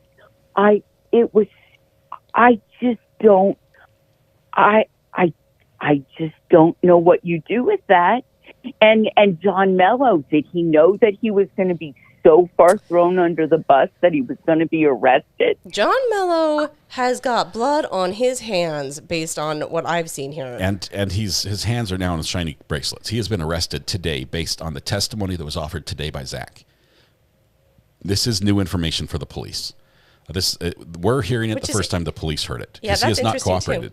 Too. He got lawyer right away and did not. There was no interrogation. That he did nothing, and so the police hear this and they've arrested him. Now they've charged him with a couple things: accessory prior to murder or something like that. There's a list. Of charges. I guess if the prosecution wanted to, they could offer him a deal and say, we'll give you less than first-degree murder if you roll over on John Mello in his trial. Well, he's already given us everything. No, in John Mello's trial, like a trial for John Mello, if you testify in John Mello's trial, we'll give you a deal. I don't think they will. Because they don't need to. They've got Zach dead to rights. The way the law is written. I mean, he's already said everything he has to say about Mello. Mello's in over his head right now. Mello better get some really good lawyers and lucky. Those two things are needed. But his bond hearing is at 9 p.m. tonight, by the way. I just don't see how they're going to call a mistrial and hope to try him again, because I think they're going to keep running into the same issue. I mean, if he pleads and he pleads guilty, that's great. But I don't think, I mean, if all he wants is to get his story out there, great. He did that and he made us all like crazy in the process. Yeah. But, I don't know. He may think he can nullify the jury.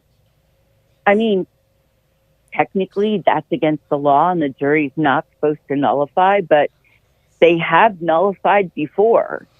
So it would be interesting to see what happens there, because sometimes a judge can issue a verdict notwithstanding. Yeah. So I don't know if the jury nullifies. Can the judge set aside that verdict and then say, "But you're guilty"? I think right after we'd have to look at after the jury gives the verdict and says you're not guilty or whatever. Right before everybody walks out, the judge says, "Wait a minute, hold on." If that is allowed in South Carolina, you can bet that this would be something that would be looked at very closely by the appellate court. Wait, did I understand that the question is if the jury says he's not guilty, can the judge overthrow that and say he is? I think it's called a judgment notwithstanding. I don't think you can do that. It depends on the state. There's a mechanism like that in the court system, where the judge, depending on the state, where the judge has the ability to take the jury's recommendation and set it aside. And by recommendation, you mean their vote? Yeah.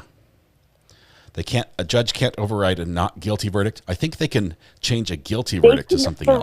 Yes. Just go the other way back. They can override a guilty, but I don't know if they can override a not guilty. They cannot. To my understanding, they cannot, because that is a constitutional right to be judged by a jury of your peers. And if they take that away just because they're like, "Oh, you got it wrong," then is that really right? If one person can overthrow it?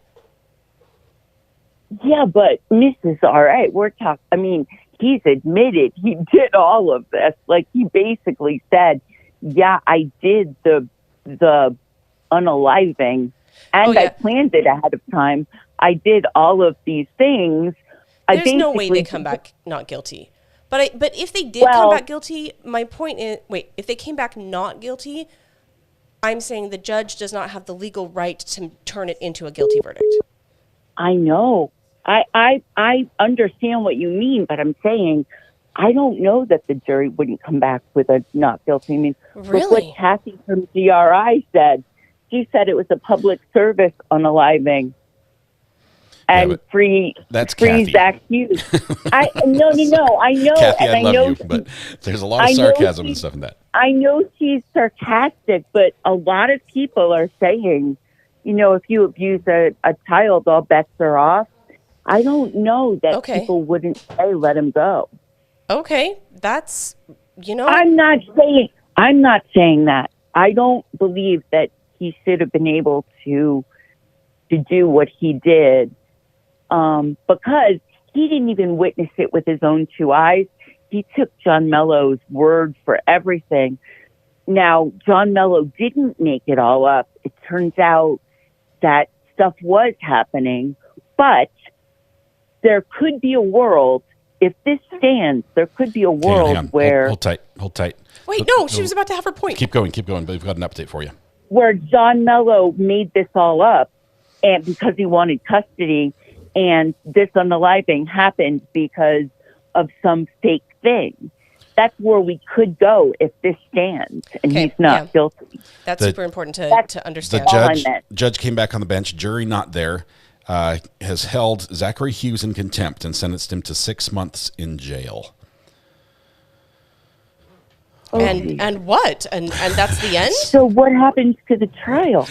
Well, you can still order him to come to court, but... so it's basically 6 months on top of life if he gets the...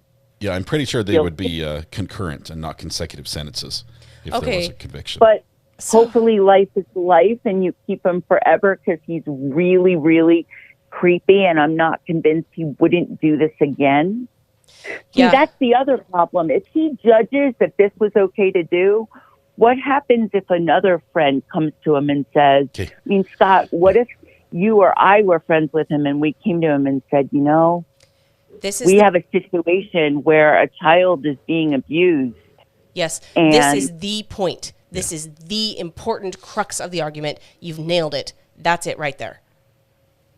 What would prevent him from viewing somebody else as like having this injustice? And he's like, okay, I'm going to be the new Batman and I'm going to see a bat signal and I'm going to go and do this thing. Yeah. There'd be nothing preventing it. You can't just go and do that. This world would be even more crazy than it is now. Okay, so let me give you another crazy update. Okay. Half an hour from now, the jury will be back in the courtroom on the live stream, and we'll be continuing this case. No. So it's interesting. They've heard. What if they my come rosary back and my not goat. We're going to continuing. We're gonna begin where we left off. My rosary and my goat. I'm telling you, rosary in one hand, goat in the other. Okay. Rosary, goat. So you I love said you it both. perfectly, Dr. Bullbutter, right? Yes. The end of the book, Or Sarah, whichever you prefer.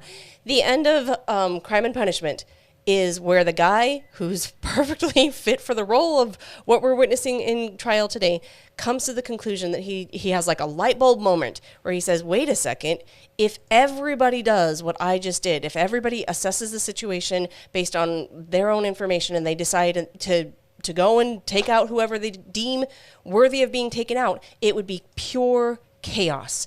And only at that point when he was like, wait, the way that I'm living cannot apply to everybody, that he finally has a turnaround moment and is like, oh, then it was wrong of me. So right now, I don't believe that our defendant has hit that point where he's able to say, wait a second, this cannot be how everybody in society functions, or it would be pure chaos.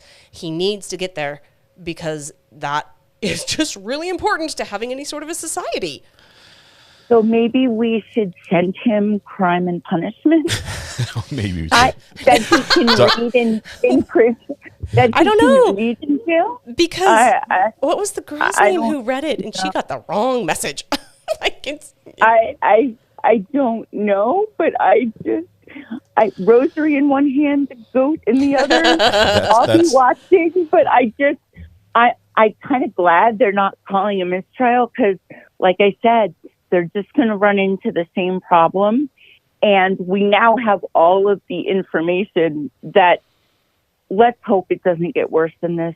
Can we please just pray? Because I'm not sure that my heart can take more than already is taking. Oh, and Scott, I don't have your Venmo, but I had your PayPal.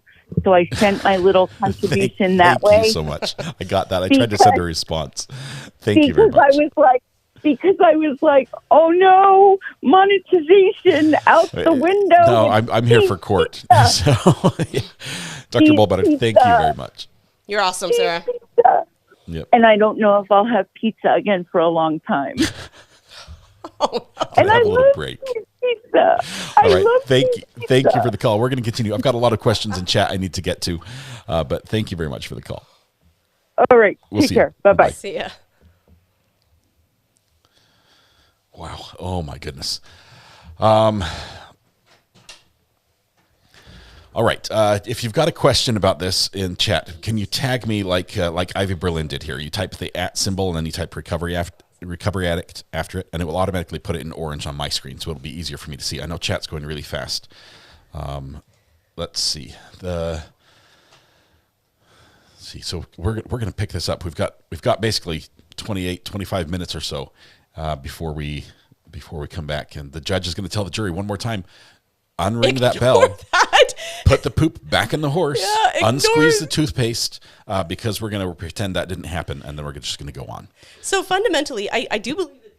Oh, sorry, go ahead. It doesn't matter what I believe, guys. He's got the mute button. No, I do believe that he's guilty, and it's not appropriate for what is happening. But man, watching how the judge and the prosecutor are handling it, I'm like, you're not doing yourselves any favors. We've got a call from Jordy, and I think I know where his position is, so I want to take this call. Jordy, are you there?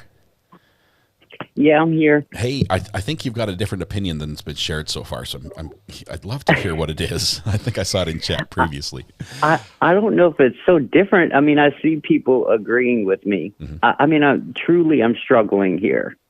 The thing I'm taking offense to is I see so many people calling him creepy, but we're talking about the guy. We're not talking about the guy that has, essayed a child. We're talking about the guy that's trying to save a child. That is a valid point. The problem is that it ended in murder. It's like, oh, you had me till murder. Oh. Yeah, and I think that he's done, honestly, well on the stand. He's expressed how, he was, I feel like, battling with himself. Yeah. And inside, because he felt like there was no other way to save this child. And, this child was really failed by every other institution. And, I don't think I heard him say that, what he did was necessarily right. I think maybe he believes morally it was right, and the only way to, and I think even said how he struggled that this was the only way to save this child. Yeah. And I find, I hate the word creepy so much. He's different. I find him to be someone who's highly intellectual. And I think those type of people tend to be different. And I think we should understand that. He may not show emotion. I struggle with diagnosing him of anything. I don't think any of us should do that. Or have the experience or anything else. Right. Everyone is different. And I think we have to remember that people show emotions differently and those type of things. I struggle with convicting him. I think that also, though, the judge is wrong for not wanting to let this in or not allowing this in. It's literally the entire circumstance or the reason the entire thing happened. Okay, I agree with you on that. I feel like it's super important that you do let the information in. That I think that is absolutely essential information to make a decision. But Jordy, he did kill someone. Oh, and definitely. Here's where I struggle. Hang on, before you respond, Jordy, I'm gonna open up a poll. We normally don't do polls in the middle of trial, but this is a 2-poll trial. This trial is big enough for 2 polls. I'm going to say, which team are you on? As far as just if you think the murder was justified, or if you think it was not justified, or possibly the third option on there. Yeah. Talk to me. You feel like it's justified? No, go ahead. Oh, that's too much. I struggle to even. Yeah, I feel like everyone was in a very difficult predicament here. I don't think murder is ever justified, and that's why I struggle with this. I don't know that first-degree murder as a charge is the right thing here. I think the prosecution made a misstep. They should have gone for maybe manslaughter. And I think that maybe they would have even gotten a plea with that. And if I were him, I would take it. Because at least he would see the light of day again, eventually. I think it would be a misstep if the prosecution do not put lesser included in there, because I would struggle. I don't know. I think this jury would probably hang, and that's where I think that'll be the outcome. I don't know that all of them are going to just go not guilty. They did not ask for lesser includeds? I don't know. We'll find out at the end of the trial. Usually that's when they list all the lesser includeds. But, man, the prosecution, they shot for the fences, first degree premeditated, and the defendant confessed to every element. We've got the address, we've got the date, we've got the time, we have the, that's another scam call, I'm not taking that one. We've got the time, we've got that it was premeditated. They planned it out over a month in advance. He was buying the gun and the knife and the, preparing and testing out silencers, getting the paint thinner, gloves, mapping the route he would travel, figuring out the schedule of when he would be home, the bike. This, as premeditated goes, this is as premeditated as they get when it comes to murder. Yeah, 100%. So let me see if I'm hearing you properly, Jordy. What you're saying is, at least there are mitigating circumstances because it was in the defense of a child, and he had tried everything that he knew, and it just didn't work. And he's like, my choice is to walk away knowing that a child is being hurt, and just suffer with my conscience on that, or to deal with the pain of knowing that I killed someone. Is that what you're saying? Yeah. And you see, if I was on this jury, if I would put myself on this jury, and the difficulty I would have here is, yes, a person was murdered. What trouble me is a child can't defend themselves against an adult, and especially two, because, you're having this issue with two adults doing this to you. And this is where I think the law, maybe, I don't know if they have it wrong, maybe there should be law with this, where this would be considered self-defense of a child. You know what I'm saying?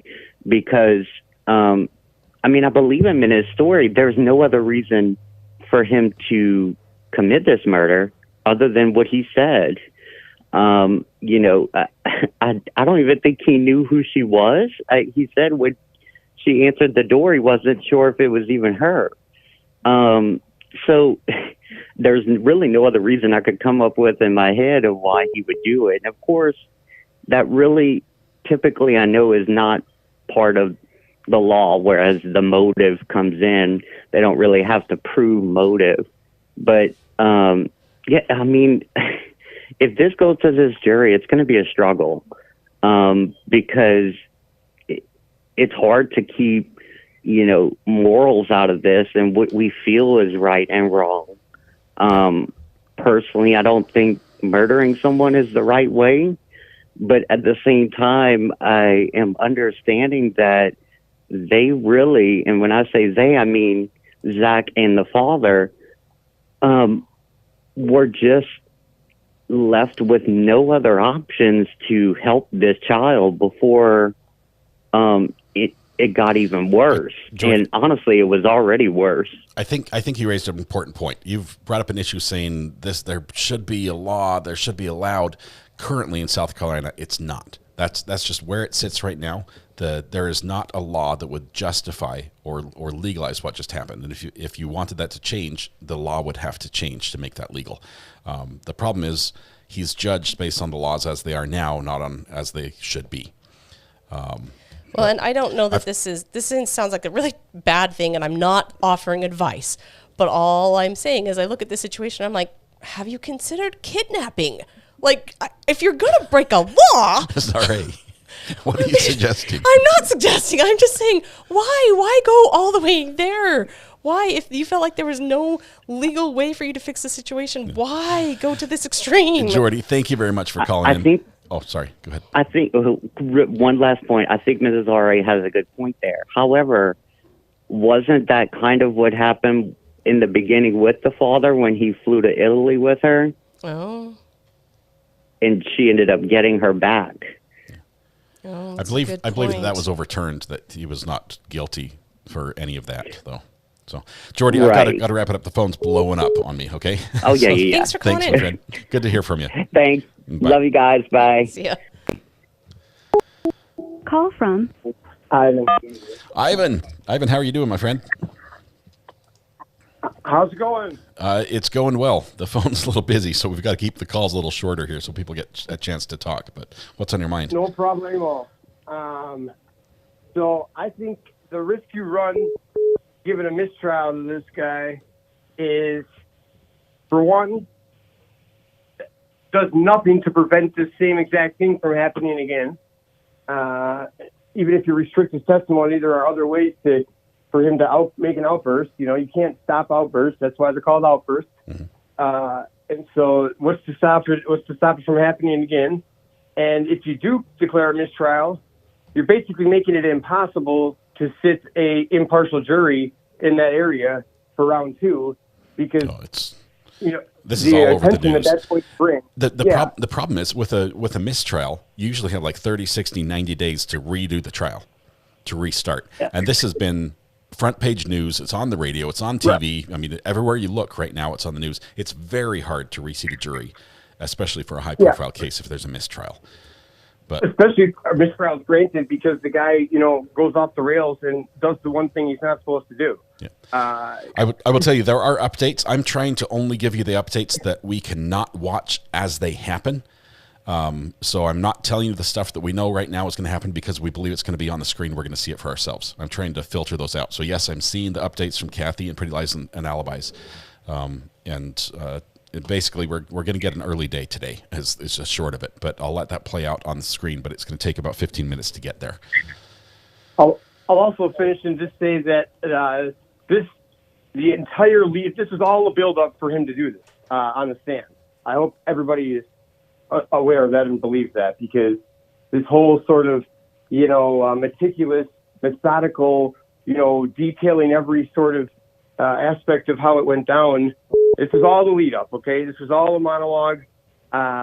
It was all about the big ending, the crescendo to the end. And at least in my opinion, like, it wasn't just, I just, whatever, man. Like, I hope I'm just done with this guy. Like, how did you vote? Murder not justified. Is that where you're at? Yeah, I knew what this guy was when he was willing to exploit the child trauma and have her testify. That was all I needed to know about this guy. She was willing. I mean, I realize she's a juvenile, but it sounded like she wanted to testify in his defense. Well, so what? Like, I'm talking about him. The fact that that's what she, you know what I mean? If she really was just trying to save her and wants to be the white knight, like I said, pick a lane, man. Yeah. Like, you don't then, Superman doesn't ask the victim to go take the bullet. Okay? Like, so, all right. Ivan, thank you, my friend. We'll see you, man. Yep. Bye. All right. Sorry, we've had a lot of calls come in. I realize the mods have been trying to moderate chat, and it's going really fast. If you got timed out and timed out wrongfully, I apologize. They're doing the best they can, and we're trying to catch everything. We're not getting all of it. Remember, don't call names. If you call somebody a name, even if it's just a dimwit or a something sort of. Fat nose. Yeah, fat nose. Thanks. Hey, now I feel judged. You're going to get timed I love your out. nose. It's going to happen. Call from Dr. Bob. Whoa. To accept, press 1. To send a voicemail, I don't press know. 2. I've never. I'm scared. Hang on. Let me take this one off the air. I don't know what that's all about. I mean, sometimes you talk into the mic and it just comes across really loud, but that was a little scary. Oh, I would answer I lost that one. I honestly lost that one. I tried to answer and it didn't work. Voice scared me. I wasn't sure who it was. Hey, it was Dr. Bob. Who's Dr. It's Bob? Teddy Bear. Okay, Teddy Bear. The previous voice scared the daylights out of me, and I tried to accept just to. Was that Thal? I don't know who. No, it's me. No, there was a, I there don't was a know. call I'll right have to before. go back and listen. Yeah. I'll have to go back and listen to how it came out. But okay, so this guy is terrifying. He would do it again. Like, he should go to prison. But hear me out on like a logic experiment. Mm-hmm. The defense attorney in his opening said they have to prove malice, right? Because of what they charged him with was murder with malice. I don't know if it was malice of forethought, usually the way it's put. And so I think he's 100% guilty of premeditated first-degree murder.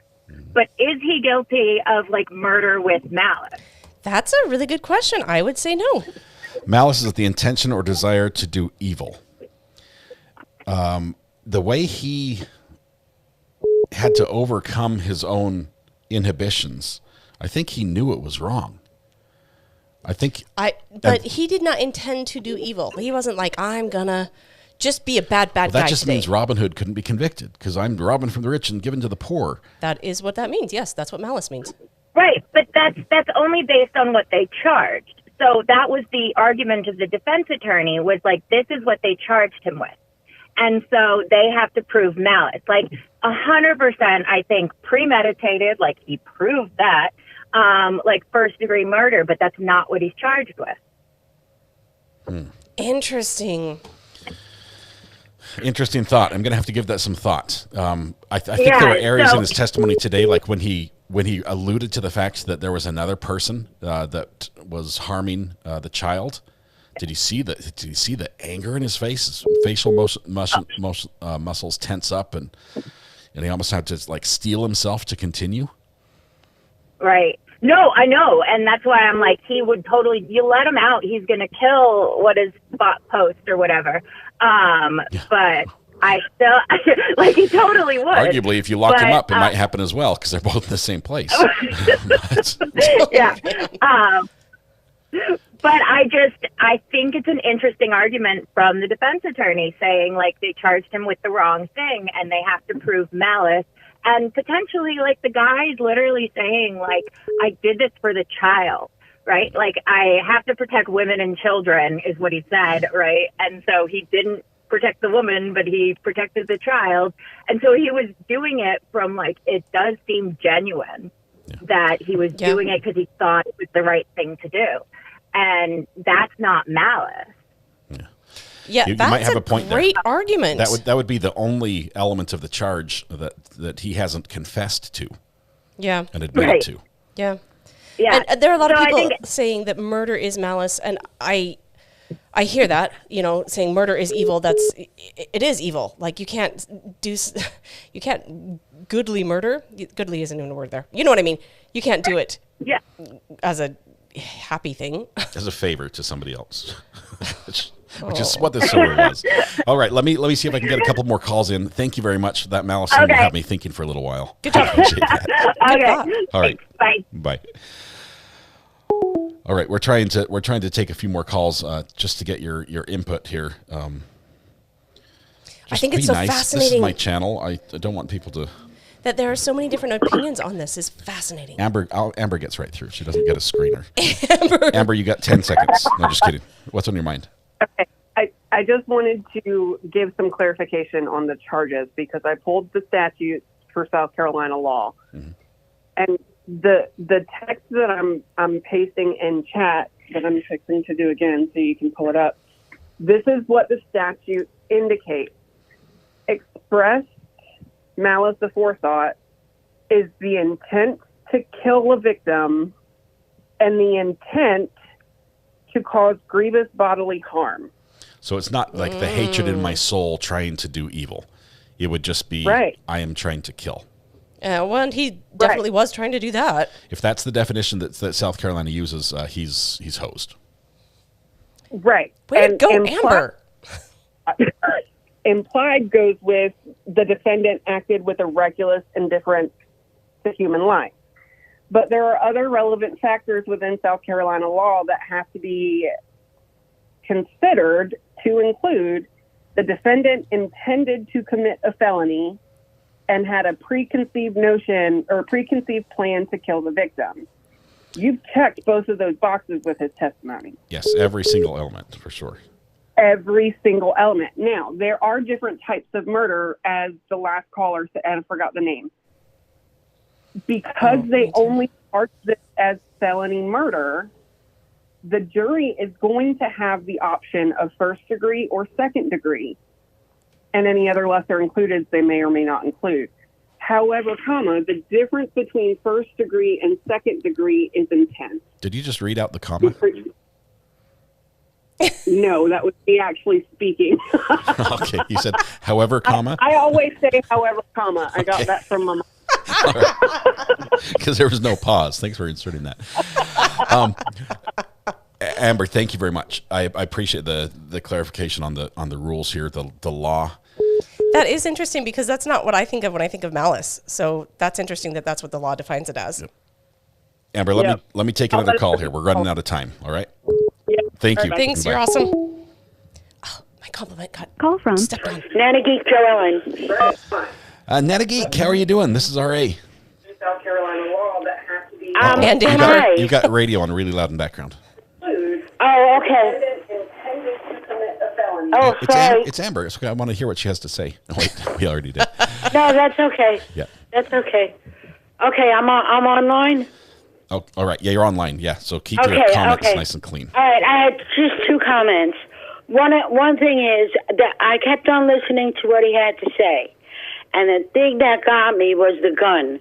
He could have had the gun loaded, came in, shot her, no pain, and then left. No, he didn't. He brought the gun unloaded. Yeah, and his story about I didn't want the neighbors to get involved because then they could see me and they could tie that back to Mello and that would harm the child. That's a stretch. Yeah, he just didn't want to get caught. Yeah, exactly. Yeah. He intended to use the knife. He intended to reflect. I'm sorry, that's the way I feel. And I think the guy's a psychopath, and I think that him using God all the time really unnerved me because I'm a Christian, and I would never go about that. Okay.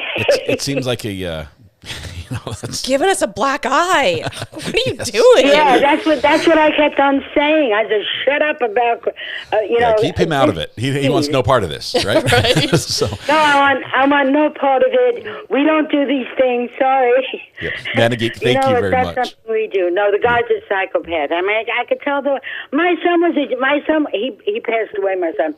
My son was a genius with a 165 IQ. I'm sorry, he didn't go around killing people because he didn't like the way, somebody treated somebody. And if that guy gets out, there's a chance he may do it again. I don't know if he would do it again, but he still scares me. There's no guarantee he wouldn't. Like, if he was really convinced, he would. That's what I'm saying, But then again, there's a couple of people I don't like. No, I'm kidding. Okay, the judge is back. We've got to let you go. Okay, all right. Thank you so much for taking my call. Yep, you're awesome. Appreciate it. Bye. Okay, now I love you all. Bye. All right. Here's what we know. We know that we're almost done for the day, but there is going to be a little bit on camera here shortly. I want to watch it and have it play out. I know it's all over Twitter. I'd rather experience it this way than read it to you in a tweet. And so I don't want to miss that as it happens. But we believe that we are now going to have the judge continue, or at least tell us what's going to happen for the rest of the day going forward. Let me take one more call, and I'll cut him off if the phone rings. Call from Amanda H. Amanda H., you got like 10 seconds till the judge talks. What's on your mind? 10 seconds. Okay, good thing I could talk fast. Okay, I'm torn. 3 different directions. As a victim of SA, being young, I'm like, good for you. As a parent of a daughter, good for you. But as the common sense side is murder's murder no matter what. Okay, 2 out of 3. I think you're on his side. No, I'm just kidding.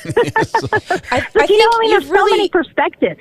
That's the crux of it, really. It's you can't murder. That's wrong. But we can see why you're motivated to do so. It's a real problem. something needed to change. There's a part of us that feels like it's not fair. It feels like I was the guy who was going 60 miles an hour in a 55 mile an hour zone, and the cop pulled me over instead of the guy who went 75 past me. Okay, and I'm like, there was a worse. I was trying to catch up to him to get his license plate to call the police. I'm the good guy here, right? Right. And well, I take it even further than that. I feel like you are the good guy. Like something bad was happening, and he's stopping it, and that's the side of it that you're so like. Maybe if I tried to pit him, right? If I tried to pit the guy with speed, and that's the thing is you can't pit people, you can't kill people, you can't do that, right? Even when it's really wrong. But dang it, we might need something else happening because all of us are like, oh, that should not have happened to that little girl. So that's what needs to be fixed. Well, and part of it, is I've got as a victim, I got the understanding, and it's like, you know what? I know why that happens. That person deserves that because of what they did to a child. Right. But you've got that logical side. You've got to think with the logical side of your brain, not your heart. Yeah, well, and they don't have to be mutually exclusive. You can be punished. You can get the death penalty. She could have. Catherine, whatever. What is the C lady's name? The one who, the victim. She could have gone to court and been found convicted. And is the death penalty for that? It should be. Okay. But I'm just saying that is a possibility. He didn't go that route, and that's what the problem is. Yeah. Exactly. I'm awesome. right there with you. You got a little more than 10 seconds, which is great, but we're waiting for the judge in a minute now. So thank you for very calling. much. Thank y'all. We'll see you. Thank y'all. Bye. Bye. All right. Why do you say 10 seconds? Do you know where the judge is? No, I'm guessing based on the timestamp we have on my computer when the tweet was last seen that when the live feed's going to engage, and it's going to be any moment now. We expect the jury to be brought back in. We're going to be able to hear what happens. It's not long, but we want to experience here as it happens. I don't want to miss it. So there's a quick moment with the judge, and then that's the end for the day? Yeah. Oh, so we're not. I thought we were just going to keep going. Well, we are in a way, but we're going to get a little break. The judge's head was seen on camera. I think he's sitting at his desk right now. I'm not sure if we're waiting for the defendant to be brought back out or if we're waiting for the jury to show up. Oh, here we go. They're back.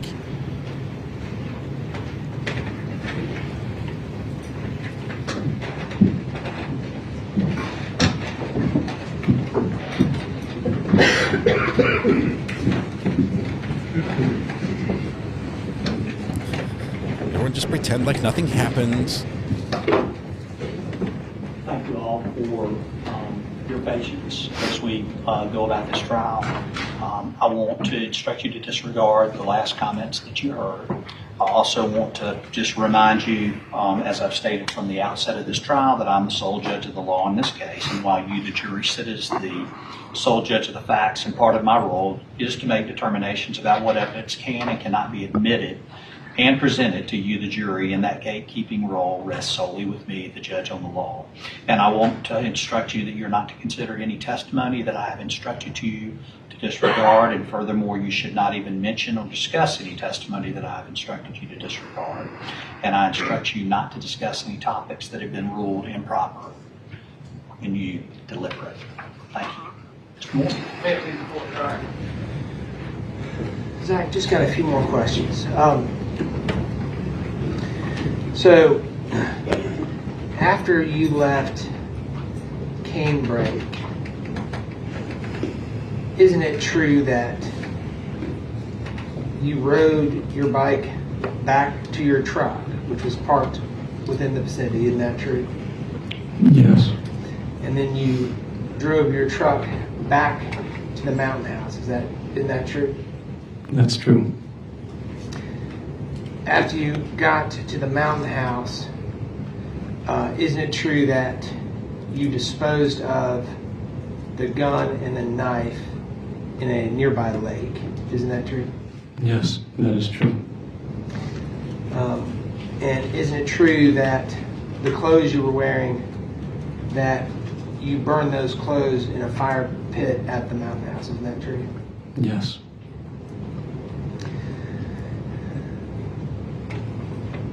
I want to talk about towards the end of October, beginning of November.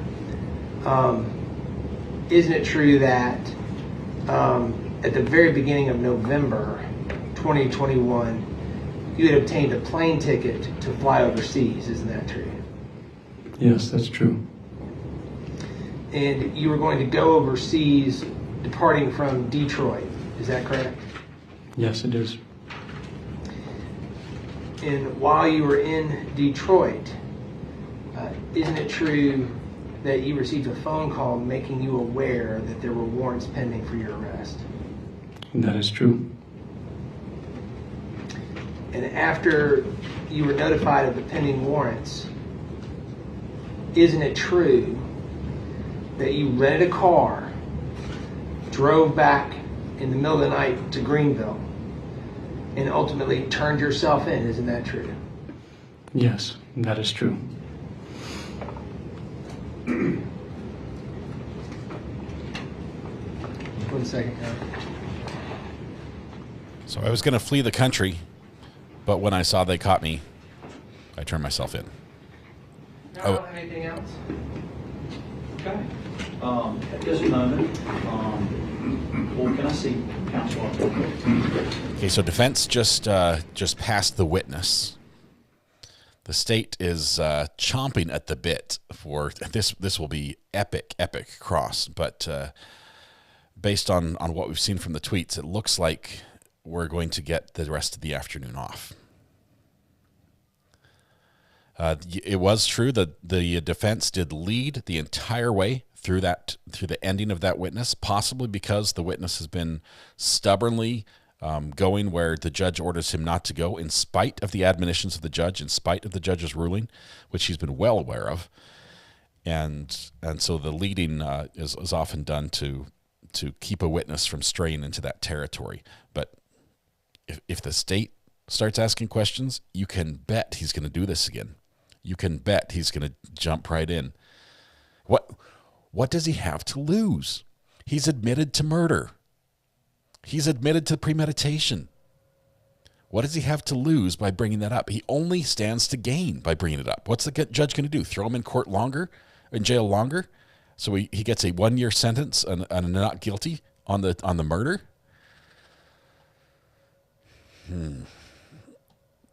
He's going to go off the rails even more.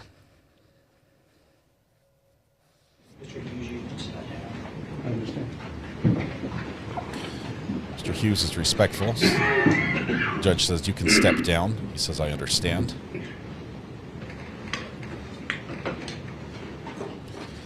The judge has lines of concern on his face and a smile for the jury. Okay, ladies and gentlemen, we are going to break for the day. And I'm going to ask that y'all return at 10:30 tomorrow morning.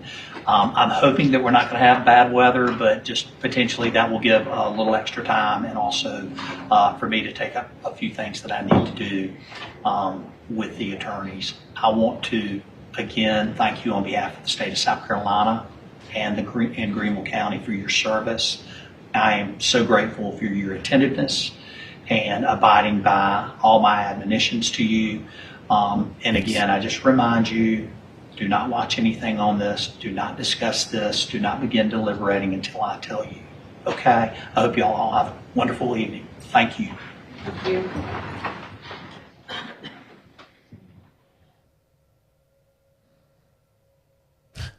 Defense is like, yeah, you did good. You did good. You did what we did what we told you to do. Call from Amy Manti. Amy Manti, how are you doing, my friend? Good. How are you? Do you need me to hold on for a second, or are we? I think okay. I think we're done. The jury's out, so we're not going to hear any more audio by judge's rule. The video's going to cut out here any second now. But okay. I'm going to throw a little monkey wrench into this. Mm-hmm. First of all, I believe he should go to jail or prison. He admitted he did it, and he premeditated and all that. But I don't think Mrs. R.A. had said something about him taking a plea deal, or that had gotten mentioned. I don't think he would have ever taken a plea deal. He said at the beginning of his testimony about the Sister Grace and how the system failed his family and how they had to fight to keep his parents out of prison, and they had foster care and the whole business. And so I'm going to take a big wild guess and say there's some, I'm not a doctor, PTSD or something that triggered him to do this. You know, I think that he was going to tell his story no matter what. Yeah. And he was going to make sure the whole world, if it took that, was going to know what happened to this little girl, because it happened to his family and nobody listened. And not exactly cheese pizza as far as I know, but different, you know, but that he described it as a vampire. I'm not going to get into the vampire thing again, but right. That very toxic, evil, controlling, manipulative behavior that he saw in his sister, his stepsister, that he also believed existed. Now, it was just belief.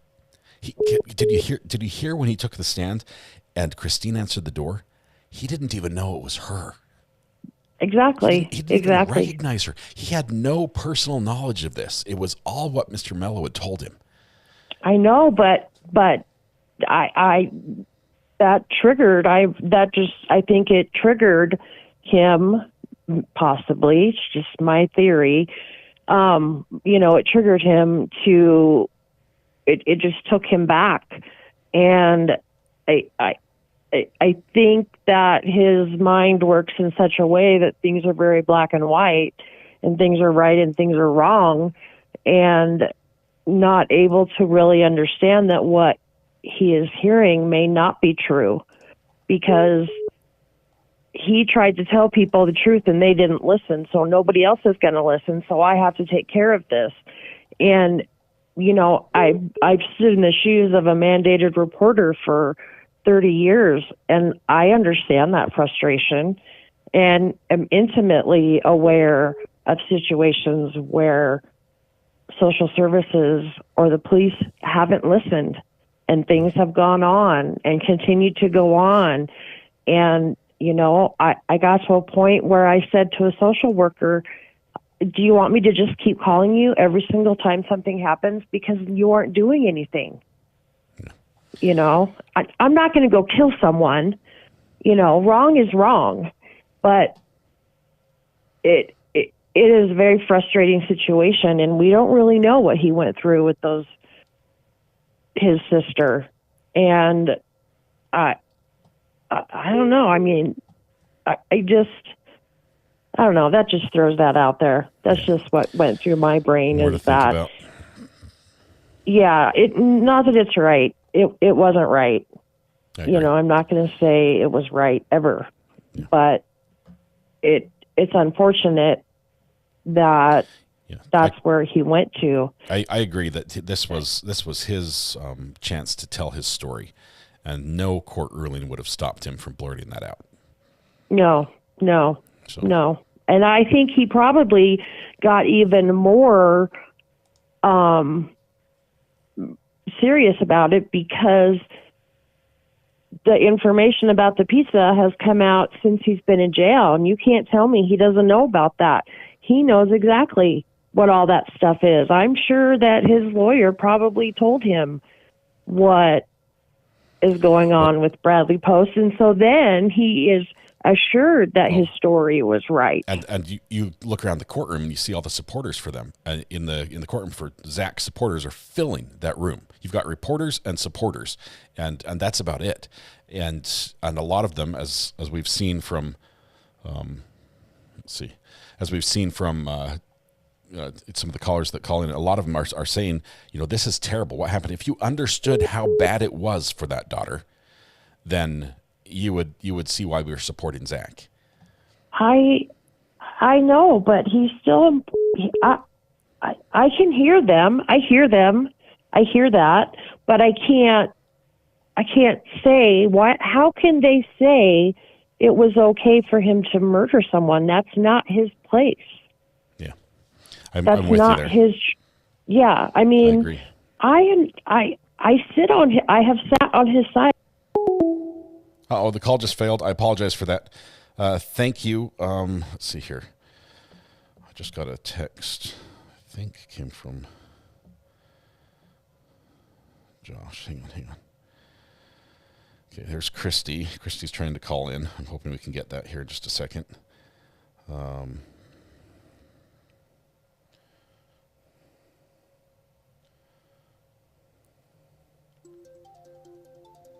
see. I don't know. We lost the call. Call from Bolshevik Muppet. Oh, you had me. I tried to answer and you hung up. Sorry. Call from Deidre. Hey, Deidre. Why are you guys hanging up? I'm trying. All right. Let me get a quick message in here.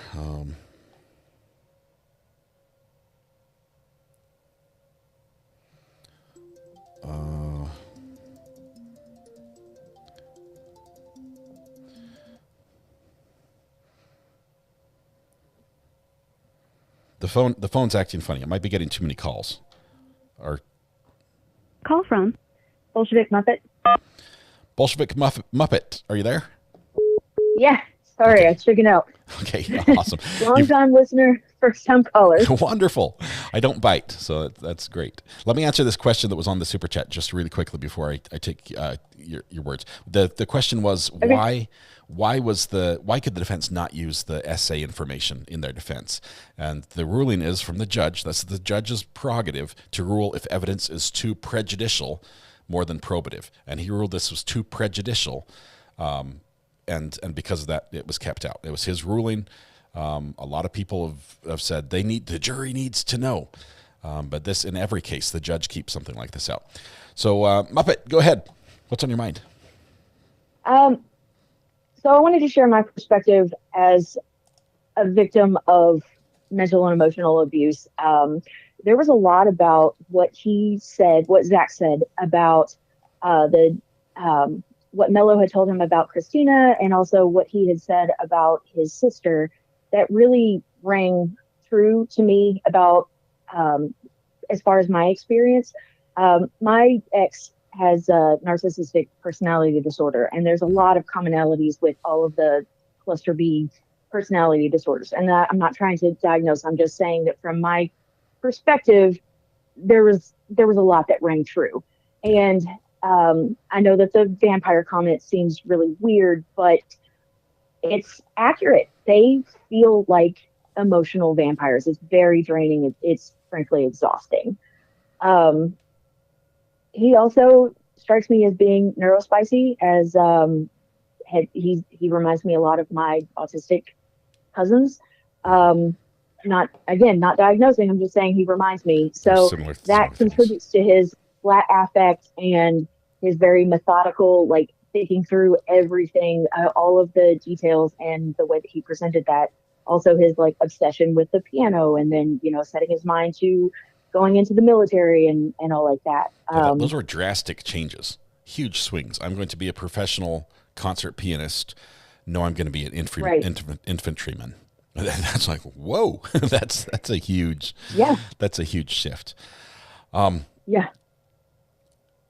forward. But there was also a comment that I saw in the chat that really struck me, as far as like, he ruined Ada's life by what he did. And I'm not trying to justify murder. I don't think it's ever justified. However, I don't think removing her from her parents is going to ruin her life.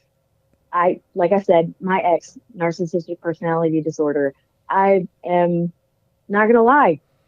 I think it would be beneficial to my children if he was not in their life. I'm never going to do anything about that, whatever, but he can be damaging, and it's hard living with that. Zach did say in most of his testimony that a lot of the preparation and the precautions he took to not get caught were so this couldn't be traced back to Mr. Mello, to the father. Because if it was, it would be bad for the child. It's traced back. As he was sitting on the stand today testifying, Mr. Mello was arrested for something that he said on the stand. So he says, he went to all these efforts to do this, but now on the stand, he's just sharing it all freely, of his own choice.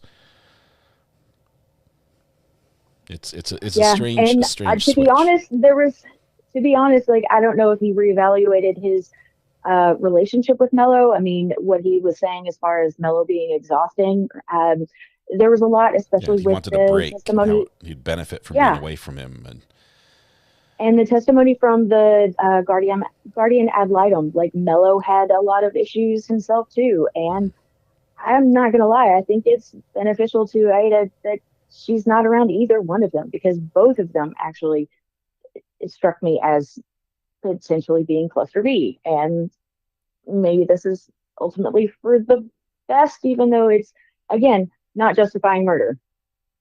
Yeah, I'm with you. Thank you very much. Appreciate the thoughts. And how easy was it to call as a first-time caller? It was, you were a great host, and I have been a big fan for a long time. So no So challenges. not too bad. I didn't bite. I didn't harass you. I let No. you share your opinion. Okay, good. I'd like it to be a fun experience if you call. So thank you very much for the call. I appreciate it. All right, thanks. All right, bye. Bye. From Deidre to accept. Hey, this is RA. Hi, this is Deidre. See, Deidre, how are you doing? Good. I'm a long-time watcher, first-time caller too.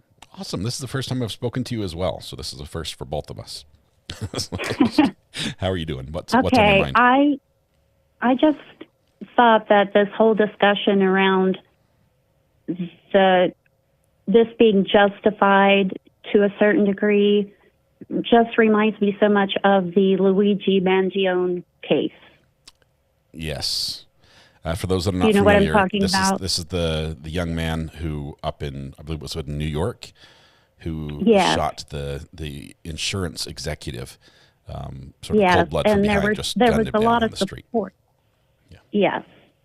There was a lot of support for him because they understood the feeling behind it and how insurance companies, have caused people's deaths before, for not approving things, and they're making so much money, and it's, people were behind the sentiment, I guess. It's because the victim's the bad guy, right? Yes. When the victim Yes. is the bad guy, it challenges our opinions about, so can they really be a victim if they're the bad guy, right? Right. I have to say yes. I can't see this system of justice lasting and continuing forward if we get to make judgment calls on who gets to be the beneficiary of the protective laws that we have and who doesn't. They have to be equally provided to everybody.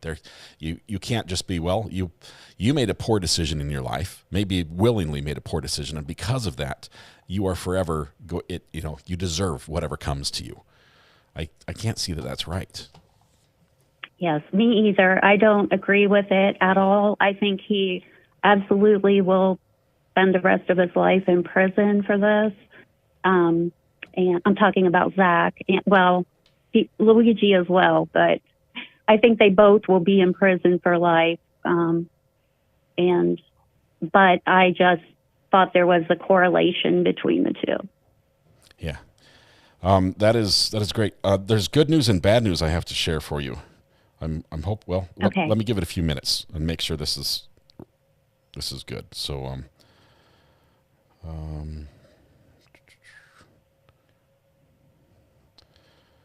okay, well, that's all I wanted to say. Thanks for talking to me. not a problem. I appreciate it. Sorry, I'm trying to text and talk at the same time, and I'm a terrible host in that moment, but I appreciate the call. Okay. Thank you very much. I loved discussing that with you. Okay, Have a thank good you. one. We'll see you. You too. Bye. All right. Might be doing a little collaboration tonight. That's all I'm saying. We're just trying to hammer out the details, and that might happen. All right. The bad news.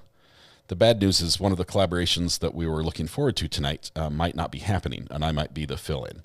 So we'll just see. I'm the second choice. This is like winning second prize in a beauty contest. It's like, yay, I won, but it's like, yeah, but you're actually the first loser. So we'll see if that happens. As soon as I get word on that, I'll let you know. All right. Mr. Congeniality. Yes. I got a runner-up. Crochet says, second is better than third. Definitely is. Call from Josh Hutchins. Josh, my friend, just know Josh. Thank you very much for calling. This is Josh, our mod, who has done amazing work for the channel from the day he stepped up and became a mod. I did not intentionally hang up on you. I hung up on everyone who called while I was in the middle of a phone call. I didn't look at their numbers and say, oh, that's Josh. I don't want to take that one. So no hard feelings, my friend. I just called to say I'm real, and I'm not a robot. Anyway, that's the reason I called. Yeah, Josh is 100% real. He has superhuman abilities to sniff out and find spicy cases from around the internet in little tiny courts that most people have never heard of. Josh, for that, you have my undying thanks and appreciation. But thank you very much. You are the GOAT. Anyway, I'm real. But in a I'll good see you way. later. Thanks, Josh. We'll see you. All right. No. Bye. Yes, as Mrs. Ari says, Josh, you are amazing. All right. We love Josh. Let's see. Big Sky DMC says, I tried calling, so I sent my thoughts in an email instead. Let's see. Christy called. Let's see.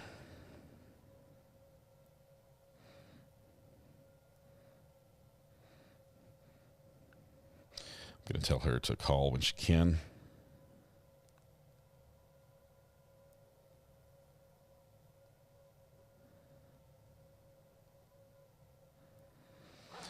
All right. All I heard was beep, boop, beep, beep, beep, boop, boop. Nice try, robot, says Agony Goose.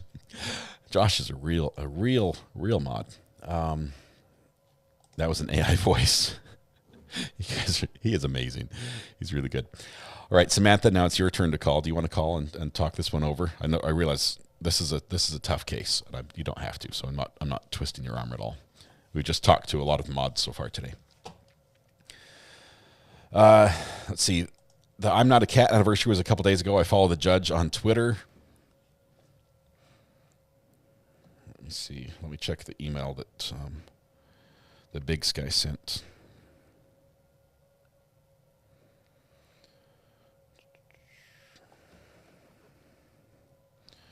Here we go. Questions for today.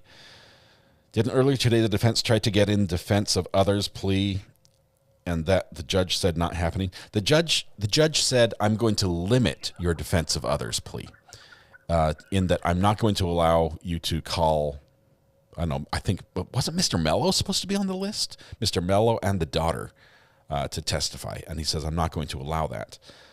That is just crazy that he was going to, if they might have had Mr. Mello on the list to testify.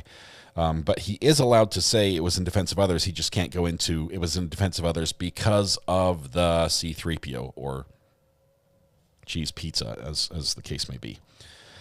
The defense of others defense is a legal defense that allows someone to use reasonable force to protect another person from harm. It's based on the idea that people have the right to protect themselves and others from danger. Yes, but in South Carolina, that law, and it is on the books, it's a law, it requires that there is an imminent harm. There's an immediacy to it. It's urgent that you have to take those steps. And with the daughter being away at school, that it doesn't fly in South Carolina. Just the way the law is written, that's how it is.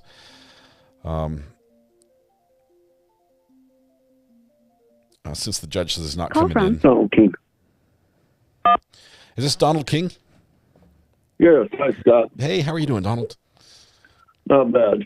Hey, I spent 6.5 years working in the condemned unit, and I've met guys like this that, a couple serial killers who thought that they were doing the world a great service by getting rid of prostitutes and escorts and stuff.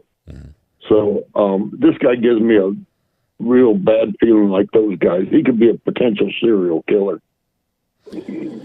That's an interesting point. I mean, it was, a year or two ago when we followed a case down in Texas with a defendant who was finding ladies who worked the streets and eliminating them down there. Even while he was being actively pursued, he was still killing and still attempting to pursue further. What makes this case different? other than the fact that there's a child victim involved.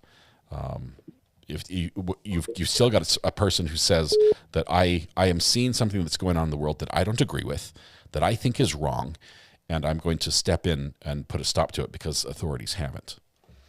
By killing. Yeah. But,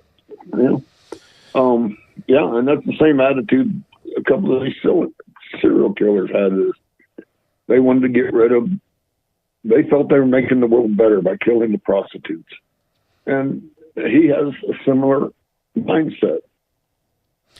I will say there's something different about him, though, in that, first of all, a lot of those serial killers would never have admitted like this, would never just full on lay it all out like he has. Well, that's true, but admitting I think even his struggle, his internal struggle at deciding whether or not to do it. People who have like narcissism, they have a hard time admitting any sort of weakness or inability to just, do what they want to do, or, paint themselves in a light that's anything other than favorable. I don't see that in him. Well, that's not necessarily true. Some of the sociopaths actually do have remorse and regret after they do it. They go through a period of remorse, regret, and then they get back to wanting to kill again. And I don't know, he's that different. He's got a dangerous mindset, in my opinion. I agree. I'm concerned. First of all, I think that it started out with the right intent, but when his suspicions or his calls or his letters didn't bring about the intended result, he let this fester in his mind until it became this problem that he had to act on. It was a compulsion because he was so devoted and just narrow blinders on. This is the only thing he could focus on. I forgot my other thing I was going to say, but it'll come back. Well, Scott, yesterday I mentioned about the $10K for a lawyer, and it was the best money I ever spent. Yeah. And I'm not going to go into too much, but my ex was diagnosed as a malevolent narcissist. That was a diagnosis she got. That's part of the reason why we divorced, because she made things crazy. But she told me one time, she goes, I'd be better off with you dead than you alive. And that's when I decided that. That's when the red flag went up.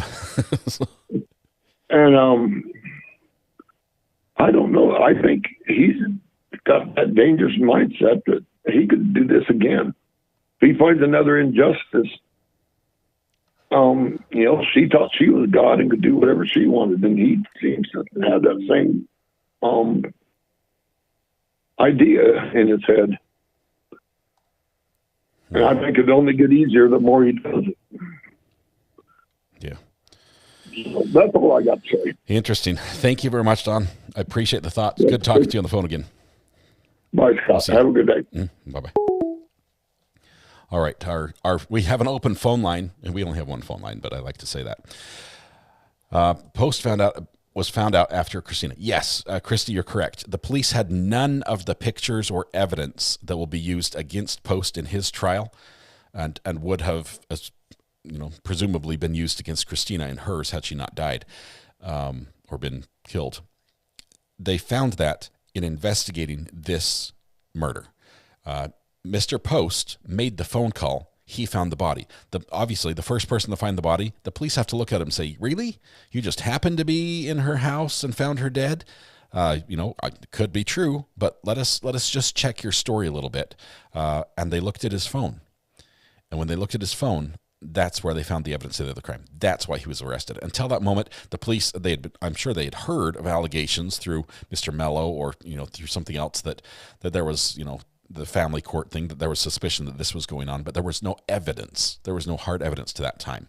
And so the murder happened first before Josh, sorry, not Josh, I'm talking to, before Zach committed the murder, or Zach committed the murder first, and then the evidence came out that basically proved that what Mr. Mello was saying was true. But Mr. Post has not been convicted yet.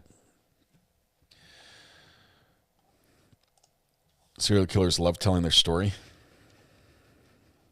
I can't get into their mind. I mean, I sat and listened to everything Josh said there. Why am I calling him Josh? Josh, you called in and I can't stop saying your name. I apologize. Amber, you're not Josh. How are you doing? I'm not Josh. Yes. I kind of want, since the phone line was open, I made a comment, and there's a little bit further back if you want to try and catch it.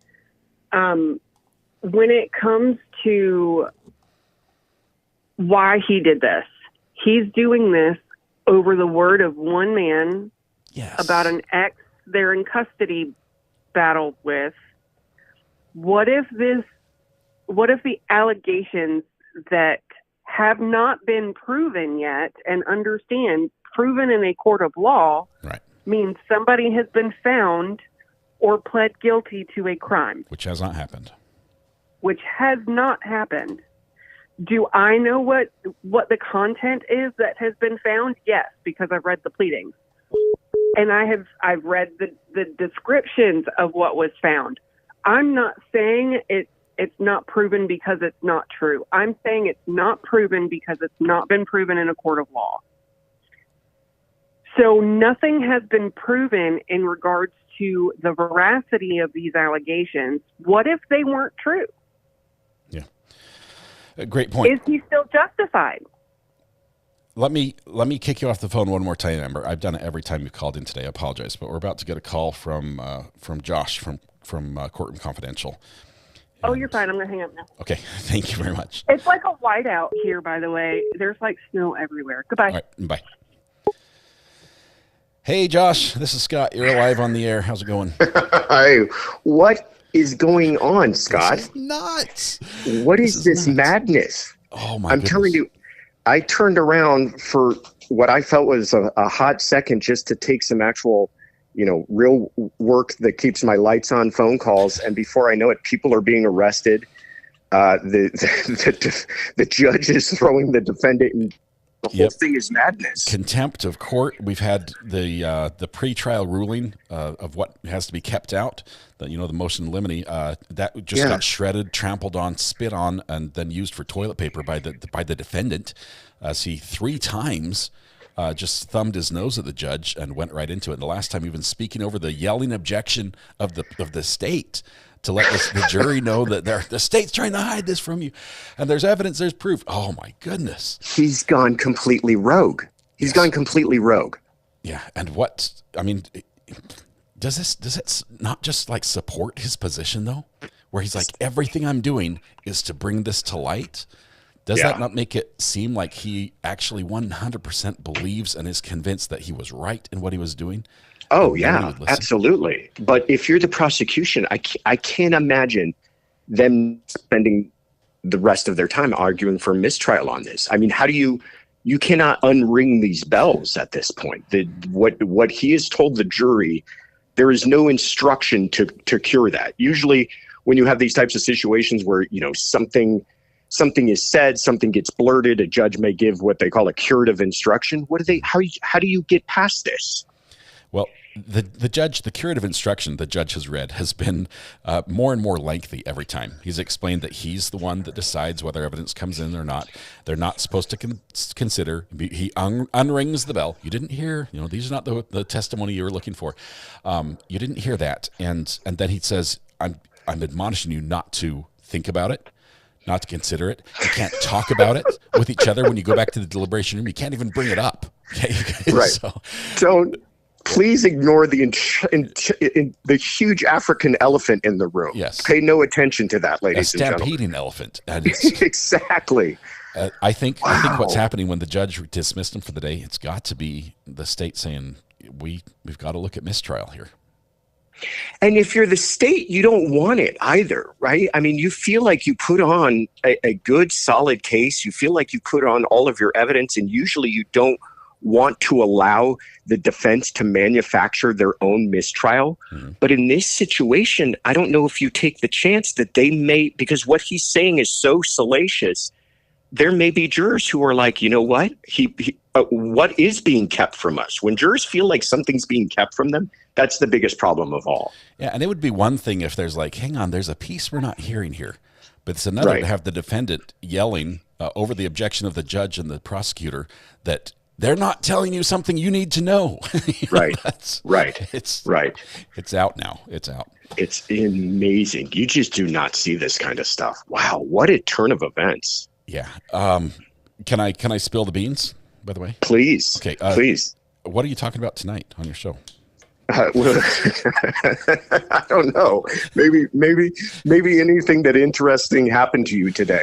We'll chat about that. But that would be awesome. Yeah, I'm would excited. love for you to kind of replay some of the highlights of today, because it is absolutely wild. This is not something I could do on my own just by kind of recapping what I gathered from the news or articles covering this. I would really love to hear your thoughts, having watched it all play out live. Yeah, it's crazy. I mean, there's so many parts of it. Even just the defendant taking the stand on his own. The way he did that was just jaw dropping. Okay, we've never seen somebody who just, as calm and cool and collected and confident as just getting up there from somebody who's like, why you? You're the concert pianist, Juilliard trained. Right. And what took you from there to, and now I have to commit a murder? Right. And it was right. And I'm going to prove it. And I feel like you could kind of sniff something coming from the way that the defense waited to have their opening statements, from the way that the defense attorney even kind of gave a preview of what was going to happen to them, because as a defense attorney, you could tell he was like, listen, we've got stuff we can argue here, but you're going to hear from the client, who they cannot stop, by the way. Yeah.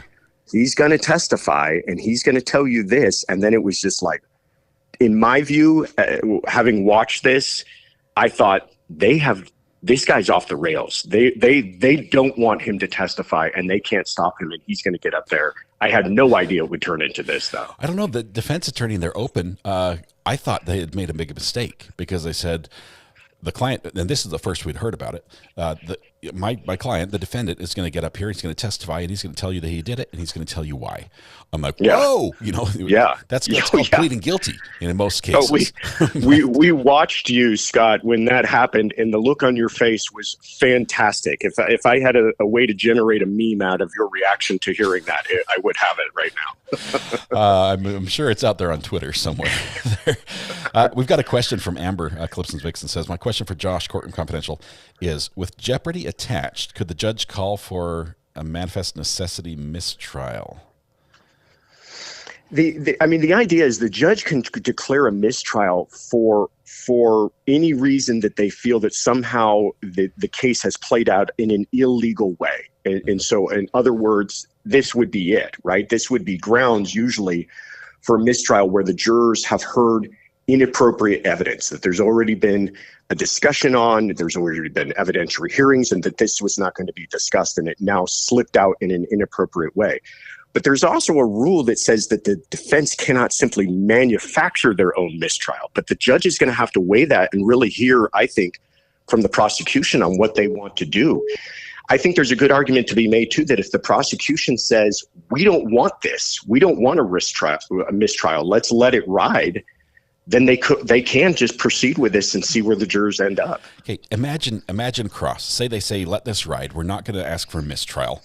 We'll start the day tomorrow with Josh, a hostile witness by every account on both fronts, on the stand for cross-examination, because there are some things the state will want to ask him, and he's going to be blurting this out again every chance he gets, right? What does he have to lose here? The judge will be issuing this directive, forget, and the state, to their benefit, South Carolina law does not allow for defense of others if there's not an immediate threat. Right. So the state's saying, I've got this in the bag, but it's crazy train until we get there. I think if the prosecution lets it ride and is clever enough, they would just highlight exactly what you just said. That, okay, sir, let's say all of that is true. You've told the jury now all of the reasons but you took it upon yourself to murder this woman.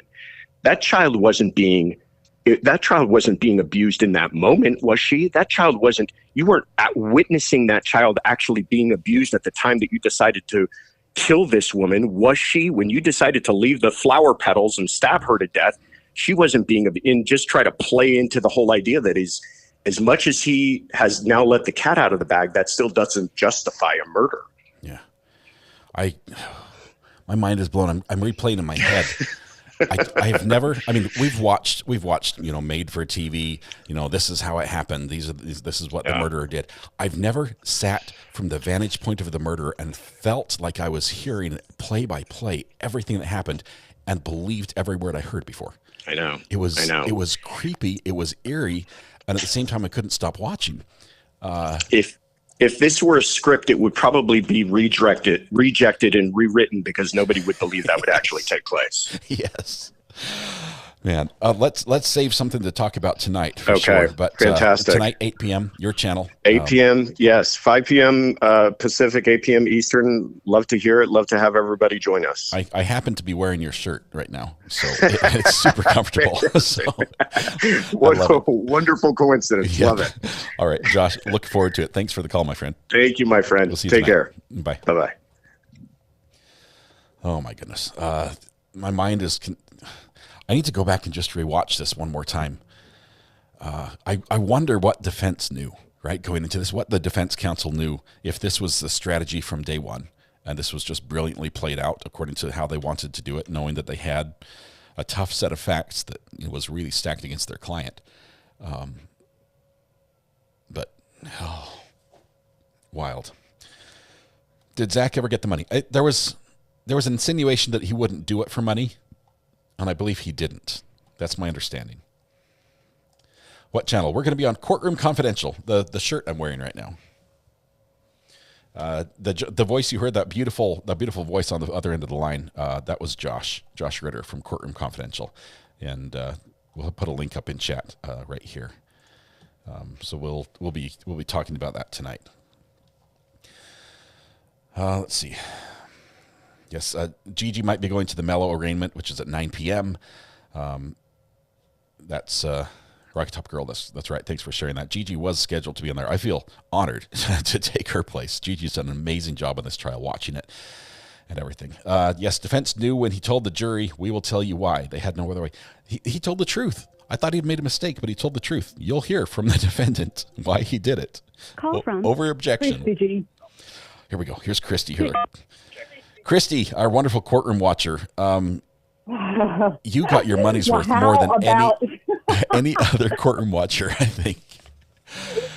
Not crazy. Oh my gosh. Well, yeah, I've kind of just been following a little bit of, I saw what you all saw. One thing you missed is when the judge came back before he sent the jury home for the day, before the jury came back in for them to finish up the cross, the defense, him testifying on his behalf.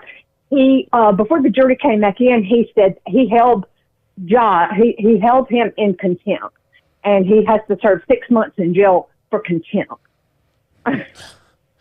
So Zachary, no matter what his punishment is, the judge has added 6 months for contempt.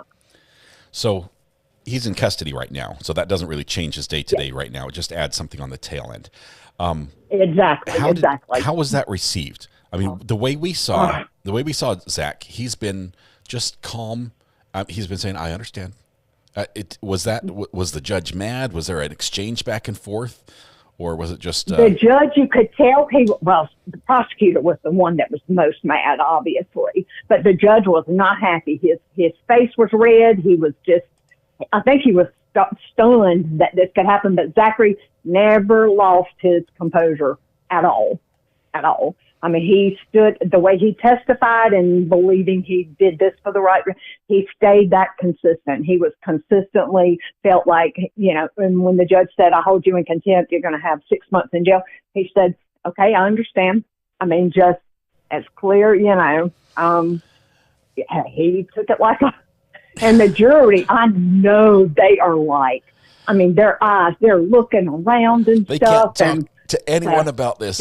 Even when they deliberate, exactly. They can't talk about this.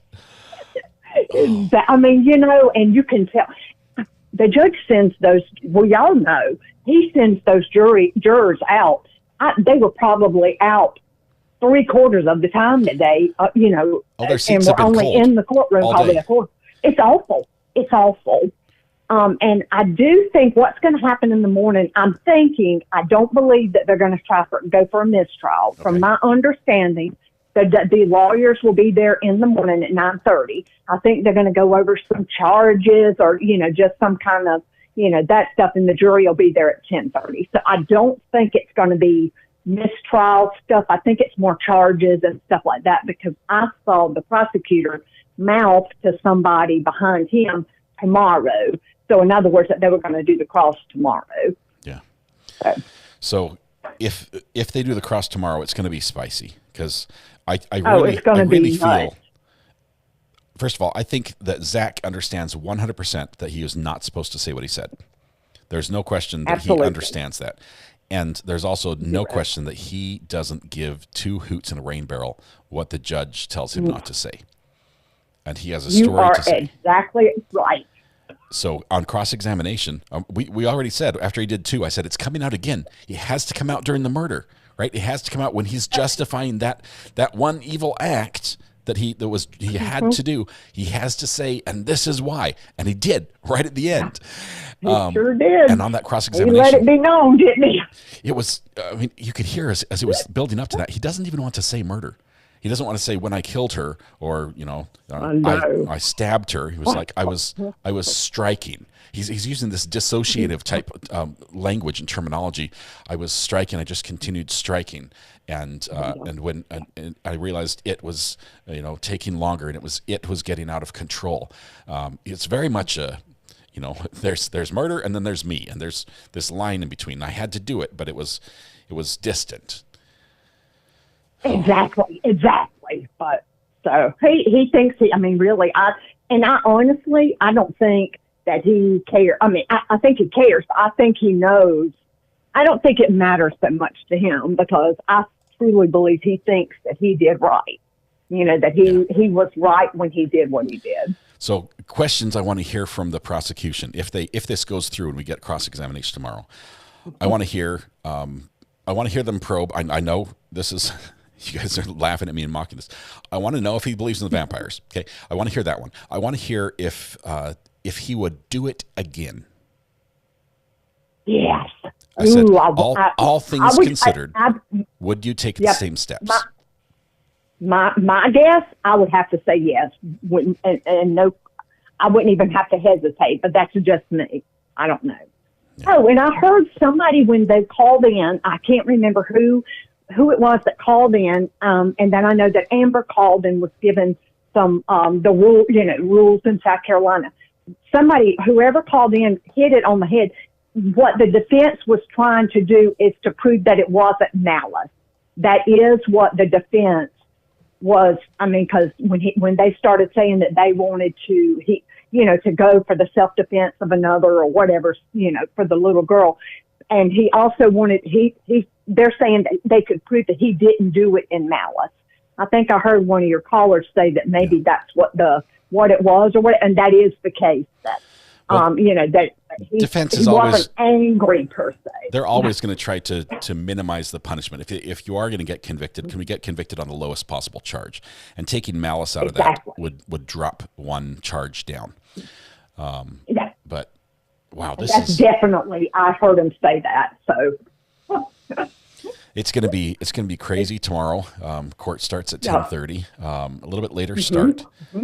I wish I could be a fly on the wall and hear what happens that morning. I wish I knew what happened at all the sidebars. I'm so jealous that you got to watch so much of those. But well, I may go tomorrow, and if I do, you got me. I will be calling in to give all the scoop that I'm able to give. Christy, thank you very much. I seriously, you won the lottery when it comes to visiting court and seeing action. There's so many people who go and sit in court, and it's like, well, I was there for a hearing, and it was there for 3 hours, and it was a 2-minute hearing. It's been pushed off. So many times you go to court and it's just delays, and you show up and it's nonstop, just crazy. From start to I could finish. never even imagine. So yeah, I could never even imagine something like this. I figured I would go one day just to see, how it was. Now it's like hooked. I've got to go back. Now you're hooked. Exactly. This is how we get you. Christy, you've been absolutely phenomenal Exactly. sharing this. You're doing a great job. Thank you so much. Hopefully you're able to go tomorrow. If you are, as And always. y'all think of any questions, and if I go, you have my word, I will call in, and if I can answer anything, I will be more than happy to. Thank you. I can't wait. I can't wait in this one for the jurors to be able to talk. That's going to be Me nuts. too. Oh my gosh, me too. And one other thing, one thing that to me is kind of funny when the judge say, "No, look, you disregard this. That's not." And you'll see them kind of like shaking their head, and some of them you could tell they're shaking their head because he needs them to shake their head, but they're kind of going, "How can we not? How can we just disregard this that this guy just hollered out?" Yeah. So that's crazy. Christy, thank you so much. Yeah. Appreciate the call. Have a You're great night. welcome, and I hope you do too, and bye everybody in chat, and I hope to talk with y'all tomorrow. All right. We'll see you. All right. Bye-bye. Oh my goodness. The jurors' minds, they are not allowed to take notes in this case, which would drive me wild, especially on a case that's as complicated and convoluted as this one. But no notes, and they're trying to piece together, as we hear from all these different players, who, as the state's presenting their case, if this defendant really did it. Call from Wayne Haschel. Hey Wayne, hold on just one second. Let me finish my thought, if that's all right. All right. Okay. Can you turn your TV down just a tiny bit? Yes. Oh, awesome. Okay. So the jury has this this burden. They're trying to keep in their head all these facts so they can see if they're going to find him guilty or not.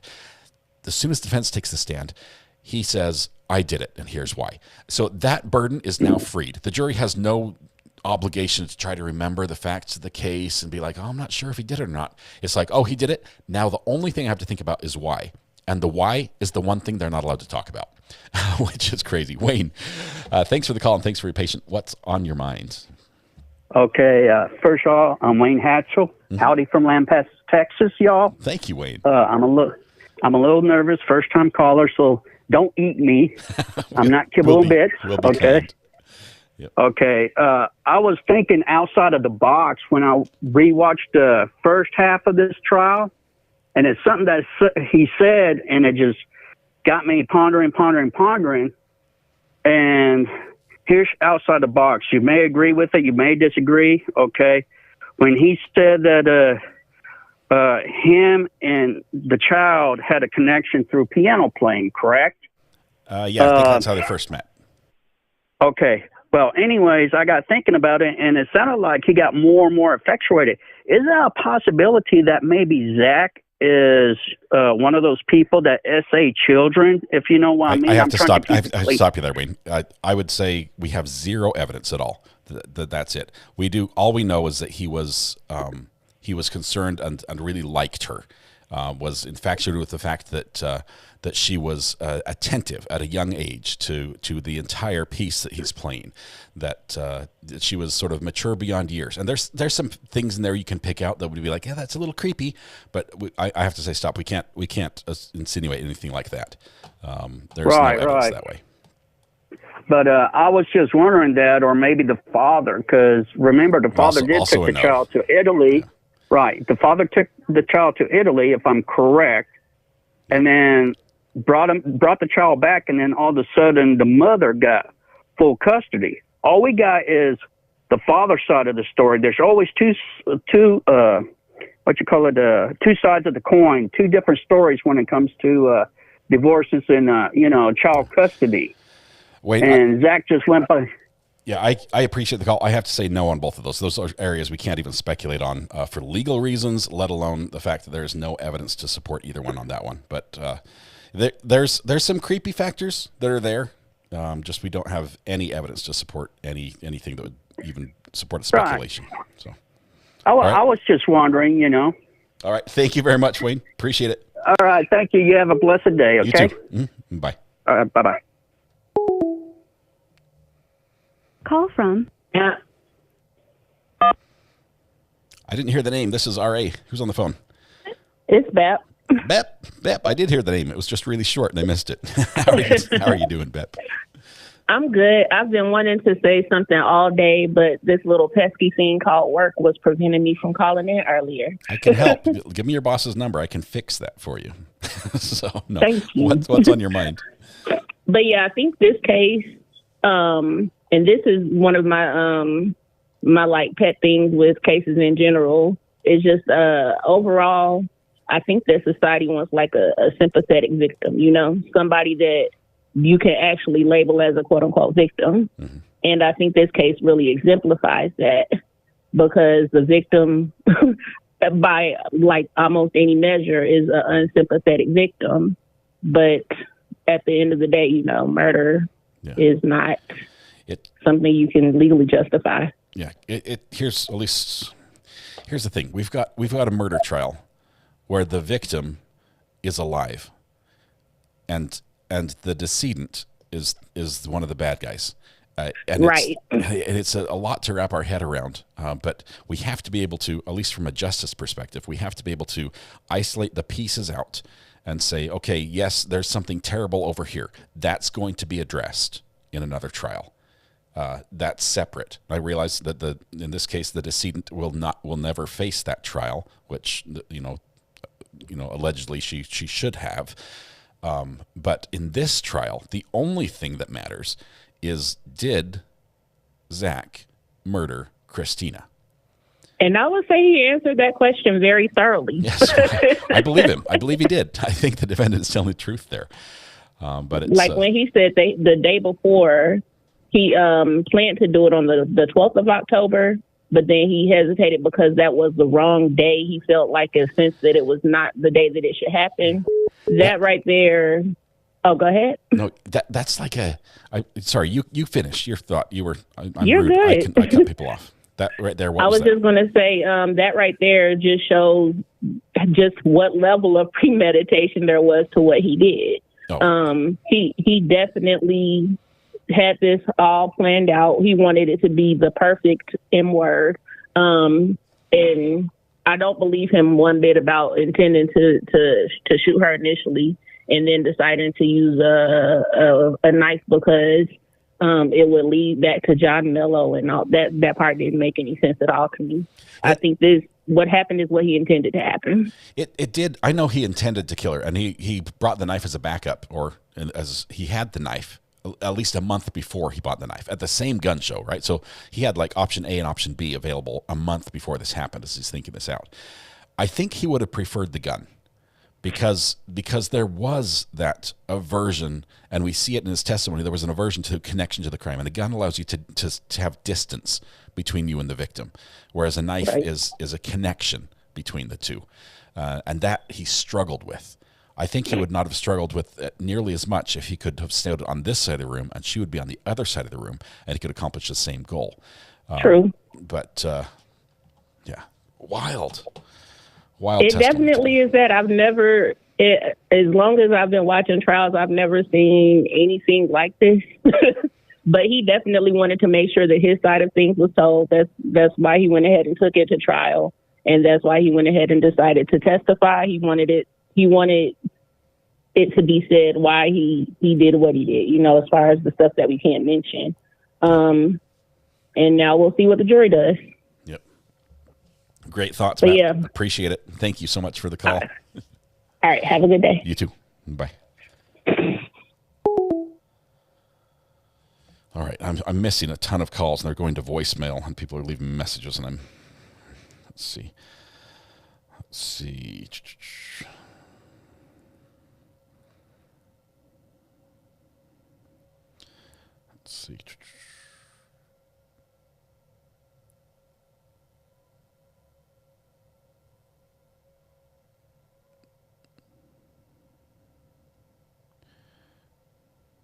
How does the jury now?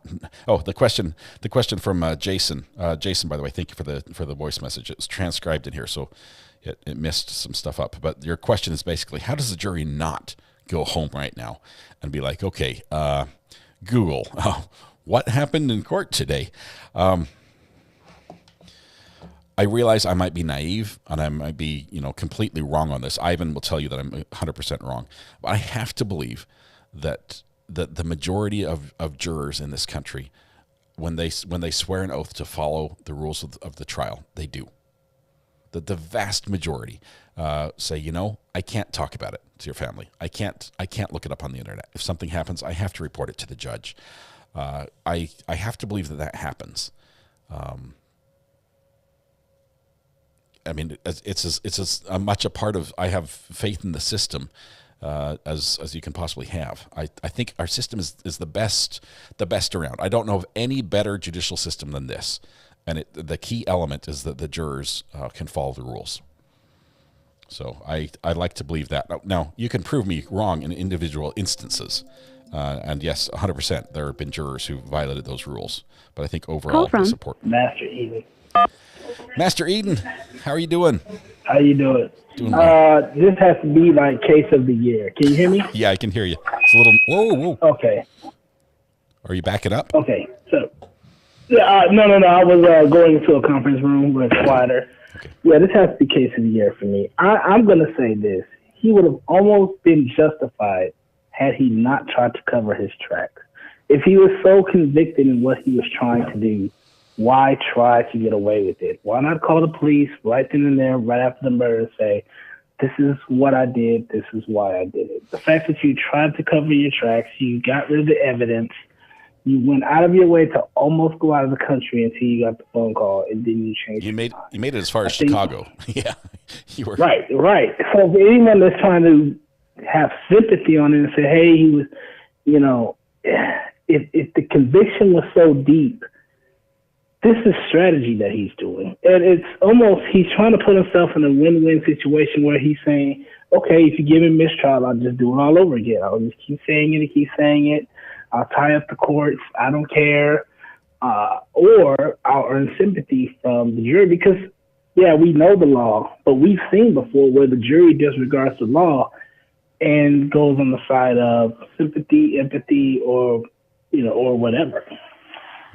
I will say that was one of the weakest parts of his story for me, was the reasoning as to why he couldn't get caught, right? Why he had to be, and that was like, if I get caught, then they could link me back to Mello, and if they link me back to Mello, then it would be bad for the daughter. Yes. Yeah, that was, and the fact that he threw Mello right under the bus, right? There's lots of holes in that because if you want to protect the child, now you just took the child away from her father. Yeah. Today, literally. Your story started with, you started the story with, I was concerned about her. I knew Mello was the guy that needed to keep his child. And then you proceed to throw that man right under the bus after that.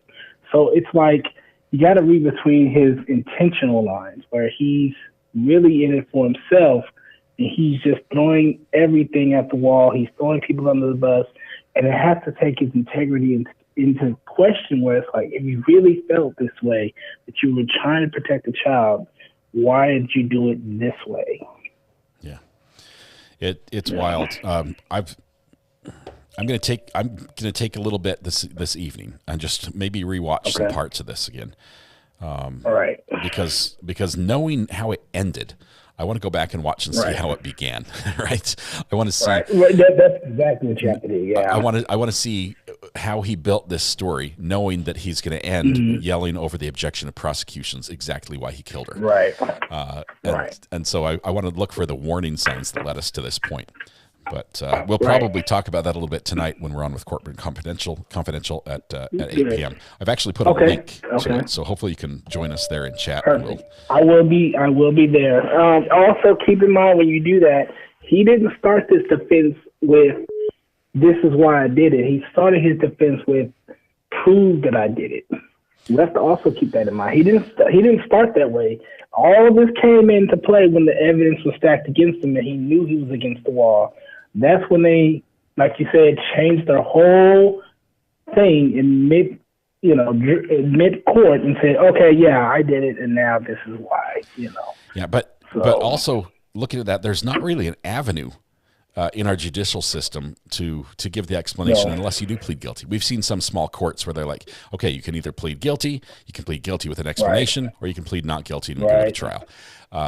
He doesn't want to plead guilty with an explanation because he thinks he did right. and pleading guilty Right. is admitting wrong.